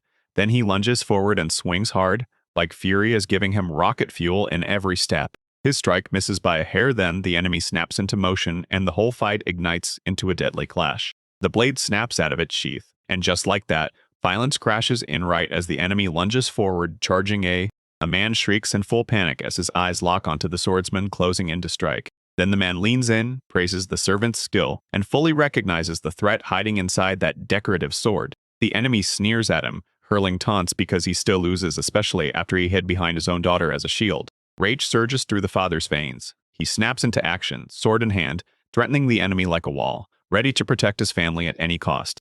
He weighs the danger with trembling resolve, ready to burn it all down if it means his daughter stays safe. The servant nods, but his face betrays him he's not confident, and he's already weighing the dangers. The carriages lurch forward, and outside the tension cranks up. Everyone holds their breath, waiting for the next move. Rage ignites when the enemy mistreats his daughter, and the father snaps that they need to act right now. The enemy leader coldly suggests throwing the servant away, and with that brutal call, the danger stacks higher as they press forward. The family's leader hatches a brutal cover-up plan for the missing head, ready to spring into action the second the time is right. The carriages streak forward, hauling the whole crew toward their destination, and the pressure ratchets up with every single second. The carriage wheels screamed forward, hauling the group farther and farther from their burning home behind them. The servant, seething with frustration, snaps his head toward the young lady and fires off a question, while suspicion hangs heavy in the air. The moment a question hits her, she freezes young, stubborn, and too scared to face the truth. The servant finally speaks up to Cooley, straight up admitting he's just a hired hand, and the leader immediately tightens his grip, more suspicious, more demanding. Karen clamped her mouth shut, eyes locked with pure resolve, because she knew she had to wait for the perfect moment. Her father asks softly if she's all right, and then she answers him with a steady reassurance, promising she'll make it right, no matter his past failures. Even with a calm face, Karen clings to a tiny spark of hope, waiting for the perfect chance to break free. As the talk heats up, a total surprise ally steps in and, like a switch flipping, shares the same stubborn resolve, cranking the tension through the roof. The servant blurts out the truth to Cooley, admitting he's just the hired hand, and the leader's suspicion spikes. He pushes even harder for answers. Karen clamps her silence shut, eyes blazing with resolve, because she knows she can't move until the perfect moment finally hits. Her father asks softly if she's all right, apologizing for his failures. Then she immediately leans in and reassures him. Even with calm on her face, Karen clings to a tiny spark of hope, praying the perfect moment will finally let her break free. As the talk drags on, a total surprise ally steps in, and suddenly you can feel the shared resolve crackling in the air, making the whole scene explode with tension. The heroes huddle up, weapons ready, as a towering menace barrels toward them, and pure determination hardens their resolve. A colossal monster barrels straight toward the city wall, and the whole army scrambles, throwing up defenses before it hits. As the perfect moment raced toward them, allies snapped into action, unleashing attacks and tightening their grip for the final strike. The giant topples, but the fight's not finished. Then their efforts explode into loud cheers from the crowd. Players locked in as one tightened down, then the hero's grin hit. Because their teamwork wiped out another threat before it even had a chance to strike. A brutal strike crashes down, blasting debris everywhere as the heroes fight tooth and nail against the giant's crushing power. As the fight rages harder, soldiers are pushed forward to pull the Titan's attention away, so the wounded can be kept safe. Even with injuries racking their bodies, those brave soldiers sprinted into danger, throwing themselves in front of their comrades to buy them seconds no matter the cost to their own lives. Bloodied soldiers get hauled to the healers, and their screams slice through the air as medics sprint and fight to keep them alive. A soldier barrels ahead, shouting for reinforcements, while chaos erupts around those towering giants pounding outside the walls. Exhaustion hit the soldiers hard as the odds crushed them. No matter how they fought, the Titans kept pouring in, unstoppable. The city walls are shaking under pressure as the giants surge forward, ready to smash straight through. With sheer determination, the warrior grabs control for himself and vows to finally break the endless assault. As the battle rages harder, a young mage cries out for help, terrified she won't survive long enough. The heroes burst in, blades flashing as they slam forward to shield the helpless mage. The young heroes huddle shoulder to shoulder, eyes locked forward, ready to smash the next challenge with pure, unbreakable grit. They throw a victory party, stunned at how fast the duo just wiped out the giant. Onlookers stare in shock, whispering, "Who are these mysterious heroes?" because they crushed that titan so effortlessly. Finally, the mask drops. Levine, the sword hero, steps into the spotlight, and his loyal companion, a razor-sharp swordsman, reveals themselves too. The city walls are holding barely, but the fight isn't done, and lurking danger is getting ready to strike. The heroes finally clock what's in front of them: Cyclops Core, the very same monsters that once tore the land apart. As the group huddles over battle plans, right when the moment hits, boom, cheerful girls of the hero crash the scene and cut right through the tension. Bone-tired but refusing to quit, the soldiers huddle up and spill their worries as the giants keep multiplying. Lavin and the others plant their feet, resolve blazing, swearing they'll take down the Cyclops monsters together. Luna Maria suddenly blurts out that something's been haunting her, and the whole group freezes in confusion, like a dark cloud just swept over them. Luna Maria spills who she thinks is behind the giant invasion and drops the chilling hint that this wasn't random. It was set up. Luna Maria snaps to it: this giant invasion isn't the real threat at all. It's just a smokescreen for something way darker. The heroes stay on edge as that ominous dread thickens. Karen sensing trouble, and she's not the only one who might be in danger. Levin snaps back hard at Luna Maria's worry, but the danger hanging in the air is too massive to brush aside. Will takes control. On the spot, he orders Luna Maria to dive into healing while the rest lock in and fight. Levine bears his sword and roars with total confidence. He's taking on that relentless enemy by himself. With a fierce, roaring shout, Levine charges the monsters, rallying every last ally as they brace for the fight. A young woman grips a bouquet like it's armor, standing poised as Will and Levine snap into battle mode. When the sword hero finally steps into view, the whole battlefield freezes. Soldiers snap to attention, stare in awe, and cheer because they know this guy's power is terrifying. Under Levine's command, the soldiers surge forward, brimming with confidence, sprinting straight at the looming giants like they've got nothing to fear. The tide turns the moment morale snaps back. Everyone's spirits soar because they finally know their cause is in the hands of a leader they can trust. The fight explodes into chaos, and he barrels straight into action, locked on the mission as everyone else rushes in behind him. A soldier jumps back in shock as the boy springs off the wall, staring at him like, "Who are you?" The boy declares he wants to help defend the city, then begs for just a moment so he can slip out. When the boy springs down, the soldiers snap into stunned silence, staring in disbelief like, how in the world did he land safe? A boy tears down deserted streets, heart pounding, praying he made it just in time. Where the residents evacuated, he barrels straight toward the city's gates, eyes locked in, desperate to find out what comes next. Will bursts in from the outside, pounding the door and calling out, desperate to reunite with the others. As soon as Will steps inside, he freezes in confusion, swiveling around and shouting for Karen and Victor, yet the place is empty. As he searches, a kid suddenly bolts into view, rushing straight at him like he's found salvation, and yells his name in pure relief. A trembling kid begs Will for help, and when they speak up, the horrifying danger they're stuck in hits like a punch. Desperation hits hard in the child's voice as they plead for power, anything to save Lady Karen and their master. Will hears it straight from the kid. Karen and the others were snatched by the Gardo Company. The kid blurts out that they watch Karen and the master get hauled off in a carriage. Will kneels with the kid, soothes their fears, and then locks in he won't stop until he finds Karen and the master. With resolve at our side, we'll swear we'll save everyone, and as soon as the plan hits, we move without hesitation. With pure determination burning in his chest, Will sprints to save Karen, grabs a city map, and races to track the Gardo company down. The girl tears down the street, screaming for Levine, and her panic keeps clawing higher with every step. Desperately, she screams Levine's name into the silence, but the street stays eerie, quiet, and utterly empty. She snaps her eyes open and wonders if Levine isn't here. Where the hell did he sprint off to? As she sinks into her thoughts, Levine's dead serious face flashes in her mind like he was carrying something heavy he couldn't shake. With panic chewing at her, she sprints through the chaos, desperate to find Levine, because time's slipping away and Karen can't wait. The girl grimaced as she clutched her aching back after that brutal fall, but she refused to quit. She was determined to push through. Carriages thunder through the street at breakneck speed, and everyone's left staring in shock at how reckless it all is. She storms up to the mansion and freezes at the empty halls, wondering where Levine and the others vanished to. She's instantly turned around, wondering if Levine could have slipped off into some other part of the city. When she spots the chaos exploding, everyone in the carriage readies themselves to go after someone big.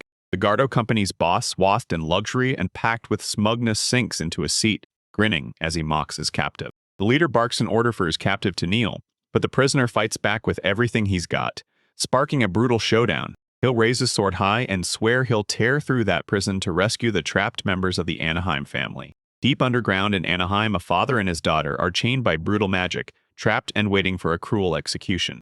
The daughter shrieks in terror as soldiers yank her away while her father's beaten body is right there, inches from her eyes. A brutal warrior sneers at Anaheim's pain, then erupts into laughter as he crushes him with sheer, overwhelming brute strength. As chaos rips through the streets and monsters pour into the city, Gardo keeps his eyes locked on one thing: his personal vengeance. Gardo yanks Anaheim up by the hair, hauling him off the ground with brutal force to keep the savage abuse going. Anaheim grilled Gardo, demanding to know if he'd unleashed the ancient giants and plunged the whole city into danger. Realization crashes into Anaheim hard. Gardo pulled every string, grinning wildly while his allies lurked in the shadows.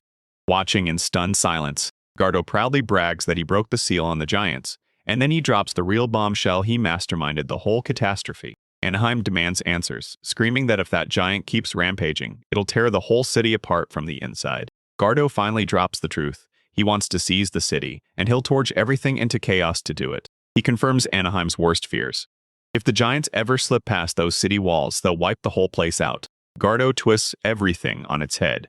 If the giants march his way, he's got full control over them. Anaheim lets the giants know they used to serve the demon lord, then warns the humans not to touch that kind of catastrophic power. Gardo drops the truth, revealing the cursed magical relic called the Giant's Flute. Gardo bragged about the flute's price, then swore it handed him full control over the giant army. He's plotting to unleash the giants on Anaheim's eastern faction, wrecking the place so hard that chaos erupts and the economy collapses. The Gardo group, his very own company, will bankroll to rebuild, and in the process, it'll tighten its grip, turning citizens into customers who can't afford to say no. With a fortune and serious power backing him up, Gardo dreams of taking the capital, crushing every rival until he becomes the world's top merchant. Gardo declares Anaheim obsolete, swears he'll wipe out every rival company, and dreams of ruling the city with zero challengers. Gardo needles Anaheim, refusing to finish him yet because he wants to savor every ounce of his suffering and humiliation. And the daughter shrieks as the guards clamp her down, powerless, while she watches her father get brutalized again. Anaheim crumples in a bloody heap, and Gardo snarls that he'll keep living, so he has to suffer even longer under the torment. Anaheim barrels through the downpour, half broken and barely holding on, while his daughter seethes with fury, yet they're still gripping her with brutal restraint. Gardo lets Anaheim do whatever he wants to her, especially when it crushes his will right in front of her eyes. Gardo's cruel plan gets ripped apart when a stranger smashes through the window and sends him flying backward. Will bursts in like a storm, slamming down hard amid shattered glass, his eyes blazing with furious control. Karen's eyes brim as relief hits, then she exhales, straightens up, and calmly apologizes for showing up late during their desperate rescue. Will sprinted across the rooftops, desperate to track down where the Gardo company had taken them. Victor slaps a map in front of him, listing enemy bases one by one. And Will realizes time is running out. If they don't move now, tragedy is guaranteed. Will suddenly locks eyes with Levine again, and for one heartbeat, hope cuts through the chaos. They trade intel about the latest moves. Levine even threw himself into the defenses when the giant hit the eastern wall. Could those missing carriage questions be the key to unraveling how the kidnapper took the Anaheim family? Lynx confirms he just spotted a fast carriage tearing down a narrow road, He thanks the lynx, then sprints off like crazy, determined to catch it before it's too late. Levine catches the distant clash, then bolts east with pure determination, fighting to catch up and back Hirosama. Will hits the battlefield, and, from their past encounters, both his allies and enemies instantly clock who he is. Karen screams that her father has collapsed, her voice cracking with urgent pain as she realizes exactly how serious it is. Will surges forward with explosive force, rattling the ground and leaving Gardo's men totally blindsided. His aura blasts out in brutal waves, dropping even seasoned fighters, while every single eye locks onto his approach. Gardo swallowed his pride and admitted his mistake. Because Will isn't just any kid, and the battlefield tension spikes hard. Mishima, a hard-swinging swordsman, strides up with fearless confidence and bluntly announces that he's Will's next opponent. No hesitation, just pure intent. Will spots Mishima's katana and freezes because it looks just like the one his mentor used to carry. Mishima detonates a storm of slashes, and his blade slices glowing arcs through the air like pure rage-made steel. He coolly counters every strike, eyes locked in, deflecting each attack with razor-precise timing and unstoppable control. Will charges in full force, but Mishima's lightning-fast counterattack makes him twist and dodge midair before he can even react. Mishima clocks the hesitation in Will and realizes his opponent hasn't even drawn his weapon yet. He tips his hat to Will's lightning speed and wild agility, then smirks like it won't be anywhere close to enough to win. A brutal slash from a godlike sword ripped through the air so fast it froze the nearby onlookers in pure shock. Mishima bragged that his draw technique could fire off twice as fast, and then dared to claim he was even faster than Will. A ruthless warrior lunges forward with a sword bared, just as deadly enemies set an ambush from above. Blood splatters the ground as allies cry out in horror, watching Will all but vanish under Mishima's crushing technique. Mishima whips back in agony, screaming as the flames scorch his face even though he landed the strike clean. Will comes out unhurt, staring Mishima down as Mishima's rage detonates, because he realizes he got completely outplayed. Every one of Mishima's opponents stands in stunned disbelief as his watch dodges the strike flawlessly, the blade still slicing him open despite the sword's murderous speed. Mishima breaks down his katana technique, swearing nobody here could match it. Precision like that just isn't something others can pull off. Will confesses that a samurai trained him, one of the 3 legendary combat masters he ever knew. With a grin full of pride, Will tells everyone his teacher is the greatest swordsman the world has ever seen. Mishima shuts down Will's claim as straight-up fiction, then bolts forward, ready to end the fight for good. Their collision detonates in a blur. Will strikes first and lands a critical hit before Mishima even finishes his deadly swing. Doubt crawled into Mishima's head, shredding his confidence as he couldn't wrap his mind around how some kid slipped past his perfect, refined technique. Avery's swing came up short as his opponent juked and spun unpredictably, shredding Mishima's rhythm and throwing his precision completely off balance. Mishima banished mid-swing, then the youth slammed down from above with a brutal, crushing strike that shattered his stance to the point it felt like the fight got ripped apart in an instant. Eyes went wide as the master crumpled to the ground, blood on his face, dazed beyond words, shattered by the raw speed, crushing force, and technique that nobody could match. Shock tore through the crowd as Mishimali won, and the young warrior stood there, calm as ever, triumphant. Rage twisted his face as he roared his ambition, then stomped forward reckless and unbreakable, like nothing could stop him. From the shadows, he burst into the scene as soldiers crashed in from every side around the youth while allies screamed his name in pure panic. Steel flashed beneath the moon as masked warriors swarmed in from all sides, sealing every escape route with deadly blades. Even as the odds squeezed tighter, the enemy leader stayed ice calm, then flashed a grin, sure his massive numbers and secret edge would crush everything. The crystal exploded in his grip, blasting a wave of raw power straight up into the sky.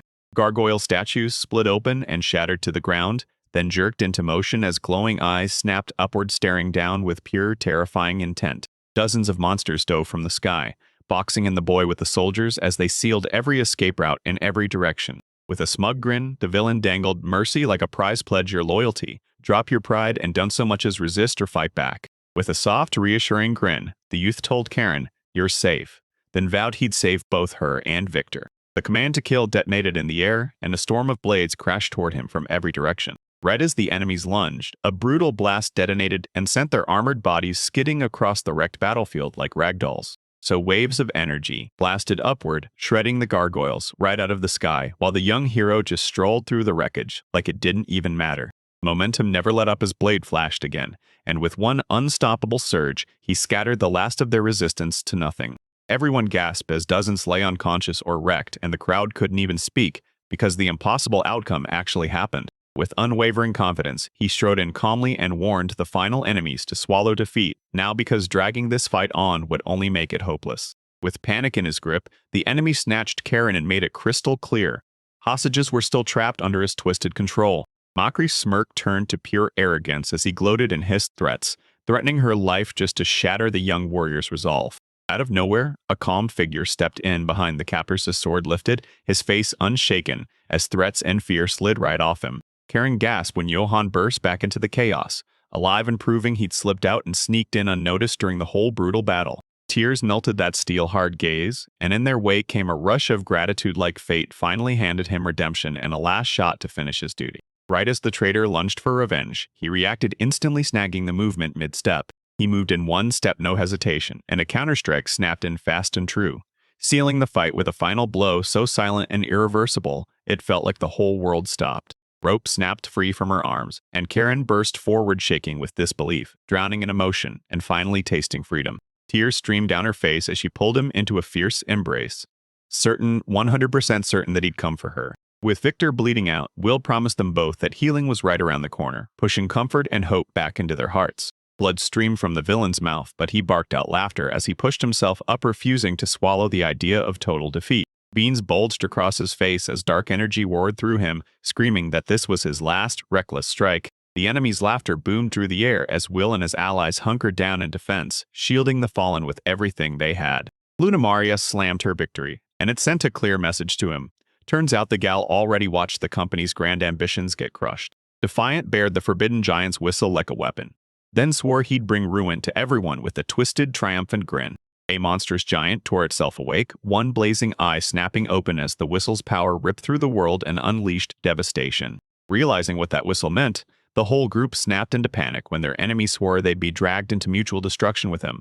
Will surged ahead with explosive speed, blazing to stop the enemy's madness before it could unleash devastation. He slammed through the magical barriers, his eyes locked on the target, sprinting straight at his desperate opponent to land the hit. Will slammed the enemy into the earth, armor cracking to pieces, and his allies froze in stunned shock at the sheer force he unleashed. The whistle of war tore him apart, his body contorted in a grotesque twist as his life bled away, and madness swallowed him whole. Luna Maria sank into crushing regret, beating herself up because she couldn't stop the whistle from being used, even after all her earlier efforts. Violent tremors rattled the battlefield, and Will felt it like the giant's arrival was smashing right into the ground, turning everyone's unease up to a roar. Johann slammed the call for evacuation, while Will shoved aside everything and pushed straight into healing Victor, then swore they'd be back at the castle walls. As Luna Maria barked orders, the soldiers scrambled for cover, fighting to drag the wounded out before the collapsing buildings crushed them. The giants smashed straight through the fortress walls, crushing the defenders as the veterans roared back together to fight and keep the line from breaking. Air-fierce warriors sliced through the giants with brutal precision, taunting them to their faces while fearless courage kept all eyes locked on him. Ali praised Levine's sheer strength, and with his sword skills sparking real confidence, everyone rallied ready to face giants that looked absolutely unstoppable. Levine's relentless assault ripped through the giants, smashing them down hard as their bodies crumpled in the brutal openings he carved. He tore into the battlefield with a ruthless fury, driving straight through every enemy until not a single one escaped unscathed. Levin's blade ripped the giant in two, and his unbreakable resolve blazed through the chaos of blood and war. Levine felt his father's encouragement ring in his head, like a blade tapping in the dark, pulling him back onto his path as a swordsman. When Levine was just a kid, he swore he'd grow stronger and one day outshine his father's sword skills. Planting his feet, he boldly faced the giants head-on, roaring for them to show their true strength against his blade. Levine lifted his sword and the soldiers surged together, their fear crushed as the hero's courage lit a fire in every heart. The army finally banded together because deep down they knew the only way to save their city was to smash the giants. Blades and arrows slammed into the giants nonstop, tearing through their ranks while the warriors fought tooth and nail just to keep their ground. Giants launched massive boulders like cannon shots, smashing through defenses while soldiers fought tooth and nail just to survive the nonstop barrage. Projectiles tore across the battlefield, detonating chaos everywhere as warriors scrambled to dodge the crushing impacts. Levine surged ahead, gasping but unbreakable, driving his head into a towering giant's crushing strike. Ali surged in and tore into the giants with magic and steel at once, landing non-stop coordinated counterattacks that broke them down. With pure determination blazing at his eyes, Levine set up his final do-or-die strike against the last giant standing. Levine drove in one brutal, decisive hit, blasting the giant apart with pure, unstoppable force and iron resolve. The battlefield exploded with cheers as soldiers threw their fists to the sky giants had fallen, and hope surged back like lightning. Levin stood tall, his comrades gripping him close, while the crowd erupted with relief and pure admiration. Suddenly, violent tremors slammed into the ground again, and panic snapped back over the war-ravaged field as everyone froze in shock. Soldiers stared in stunned silence as sinister figures started rising from the far-off mountains, and their looming shadows swallowed the horizon. The mountains shook violently, like the earth was screaming, because something huge was waking up deep underground. A colossal monstrosity burst out of the stone and rubble, smashing into the air as its terrifying bulk loomed overhead. Soldiers snapped into panic when they finally saw the Cyclops leader towering over every giant they'd ever fought. Now we step forward with calm in our hearts, iron determination in our veins, and face the monstrous threat everyone can see no backing down. A massive Cyclops slumbers deep inside a hidden forest cave, while a lone eagle circles high above, cutting across the sky. Suddenly, the Cyclops stirs nearby and every adventurer bolts in panic, terrified and totally baffled that something this impossible is actually there. They finally clocked it. The monster had been snoozing right beside the city, invisible and hidden for countless years. When soldiers look back at past battles, they can't help but tremble. The Cyclops makes every other giant look puny, weak, and embarrassingly small. A small panic detonates in their ranks. One soldier trembles as he realizes that ancient monster could be the next terror they face. Fear rips through the soldiers as they refuse to step forward, refusing to answer the Cyclops' call because they're certain it means certain death. Panic detonates as the warriors hurl their weapons aside and bolt, scrambling to claw their way out of the doomed city alive. One girl opens her mouth, but her companion slams a finger to his lips, then jabs toward the monster like, "Don't say a word." Everyone finally understands the truth: no magic, no strength, and no single person's effort can take down that giant by themselves. Even the grizzled adventurers will tell you retreat is smarter, because staying alive beats proving your courage and getting yourself killed. Three girls close in on a mysterious armored figure, their voices trembling as they beg him to greet them like a hero, desperate hope burning in their eyes. The young girl drops still with awe as that armored figure arrives, silent, unstoppable, and somehow commanding the whole room. Meanwhile, soldiers bite their nails as the Cyclops stays frozen in place, still towering, not a muscle twitching since it opened its eyes. They're terrified because that creature could lunge any second, and its massive bulk could smash the whole fortress to rubble. One soldier seethes with bitterness back when the adventurers help them. It felt like hope, but now only they stand between their terror and the dark. The city guards stand there, terrified and helpless, staring at the Cyclops like there's no way they survive its unstoppable rampage. A commander slams into the moment, rallies the last troops, and demands their full attention, then steals them for the make-or-break orders about to drop. Their fresh mission evacuating the city's people while the fighting rages is a lost cause. Right now, saving lives comes first. The Cyclops just stares in eerie silence, that monstrous grin promising disaster the moment it finally starts to move. Soldiers and civilians scatter at full sprint, no time to think, just time to stay alive. As the alarms scream, the hero feels a wave of dread crash over him. This monster doesn't just threaten, it pours out pure, paralyzing destruction. He remembers the destiny hanging over him, becoming the great hero who has to face impossible darkness alone. A voice snaps in front of him, and he freezes, shaking in silence, not sure if any courage is left beating in his heart. A childhood flashback slams into him, and suddenly his father's brutal strength comes roaring back along with his burning dream of becoming a sword-wielding hero. He remembers those childhood stories where heroes stood tall against crushing odds, refusing to run no matter what came charging their way. A shadow of self-doubt creeps in and jeers at the hero, insisting he's too weak to rise. Suddenly, a girl snatches his arm and pleads with a trembling voice, begging him to be the great hero the world is crying out for. He snaps awake from that dark vision, dizzy and shaken, stuck wondering was it real, or just his own fear playing tricks on him. Half broken but still awake, he waves off everyone's worry, insisting it's just exhaustion, not a wound, not fear, and not a pause. Once the guards and adventurers vanished, it was just the hero and his crew, huddled by the wall. He clenches his sword with bone-deep resolve, knowing this is where his fate gets forged. And now, his allies slam into him with a desperate push. Retreat now, because they're battered, wiped out, and barely standing after everything they've already fought. He barely manages to think then, just before he can answer, a voice he knows way too well crashes in, and the person shows up at the worst possible time. Lynx comes bursting back into the scene, wide-eyed at the dead Cyclops, and she panics, telling everyone how she frantically searched everywhere. As she flees for her life, she remembers that monster, its towering form, and its brutal presence burned into her mind, never fading. Lynx blurts that everyone's been stampeding away while the Cyclops keeps rampaging untouched, unchallenged, and the worry is only getting worse. Even with fear gnawing at them, the others still demand answers. Because if the great hero couldn't make it work, what hope is left? With defiant eyes blazing, Lynx snaps that they might still have a way to stop the Cyclops. She drops a chilling legend that holy sword the world sealed away might be their last, only hope right now. Hearing those words, the hero froze in stunned silence, eyes wide with awe and disbelief. Then a brand new fire ignited in his chest. Lynx bursts into the truth eye, says the holy sword is hidden in the East Forest and only the real hero can claim it. Some people still remember when Will showed up while Master Levine kept grilling him, hunting for his real intentions and wondering who he truly planned to side with. One supporter fires up, pleading with Levine to take the sword, saying it's his destined fate. Overwhelmed, Levine screams in agony and disbelief, swearing to himself that he'll never be good enough to wield that sword.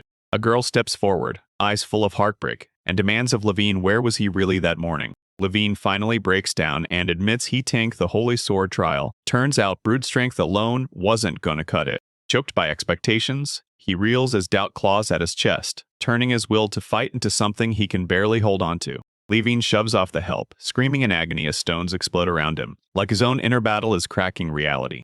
Through the chaos, he rips the sword free, at last shattering the crowd's doubts and leaving everyone stunned by proof they can't ignore. When the light finally fades in, they realize Levine isn't just any fighter, he's the real hero of the sword. With a brutal tug, the wounded warrior rips off their blindfold, then their allies go stone still as the true identity they've been hiding finally blasts into view. The whole group freezes in shock when they finally realize Master Levine, their warrior, has been a woman in disguise the entire time. One companion lunges forward, demanding answers for that mind-blowing revelation, and for the way he vanished from battle without a trace. They press her for answers, why she keeps secrets, why her gender stays hidden, why she slips away without a word, and whether their friendship was ever real at all. When no reply comes, they snatch up their weapons ready to clash with the very friend they once called by name. Out of nowhere, one companion swings and slaps Levine, letting all that pent-up rage and heartbreak explode at once over the hidden truths. Tears shimmered on her cheeks as she announced her departure, crushed by Levine's deadly silence and the betrayal of everything they'd trusted. Another companion murmurs an apology under their breath, powerless to undo the choice and watching the gap between them stretch wider by the second. Just as everyone else starts drifting away, a younger girl breaks down. She screams for help, desperate and torn apart by the whole mess. She pushes Levine to finally speak up, dead sure that one clear explanation can stop everyone from turning their backs and walking away.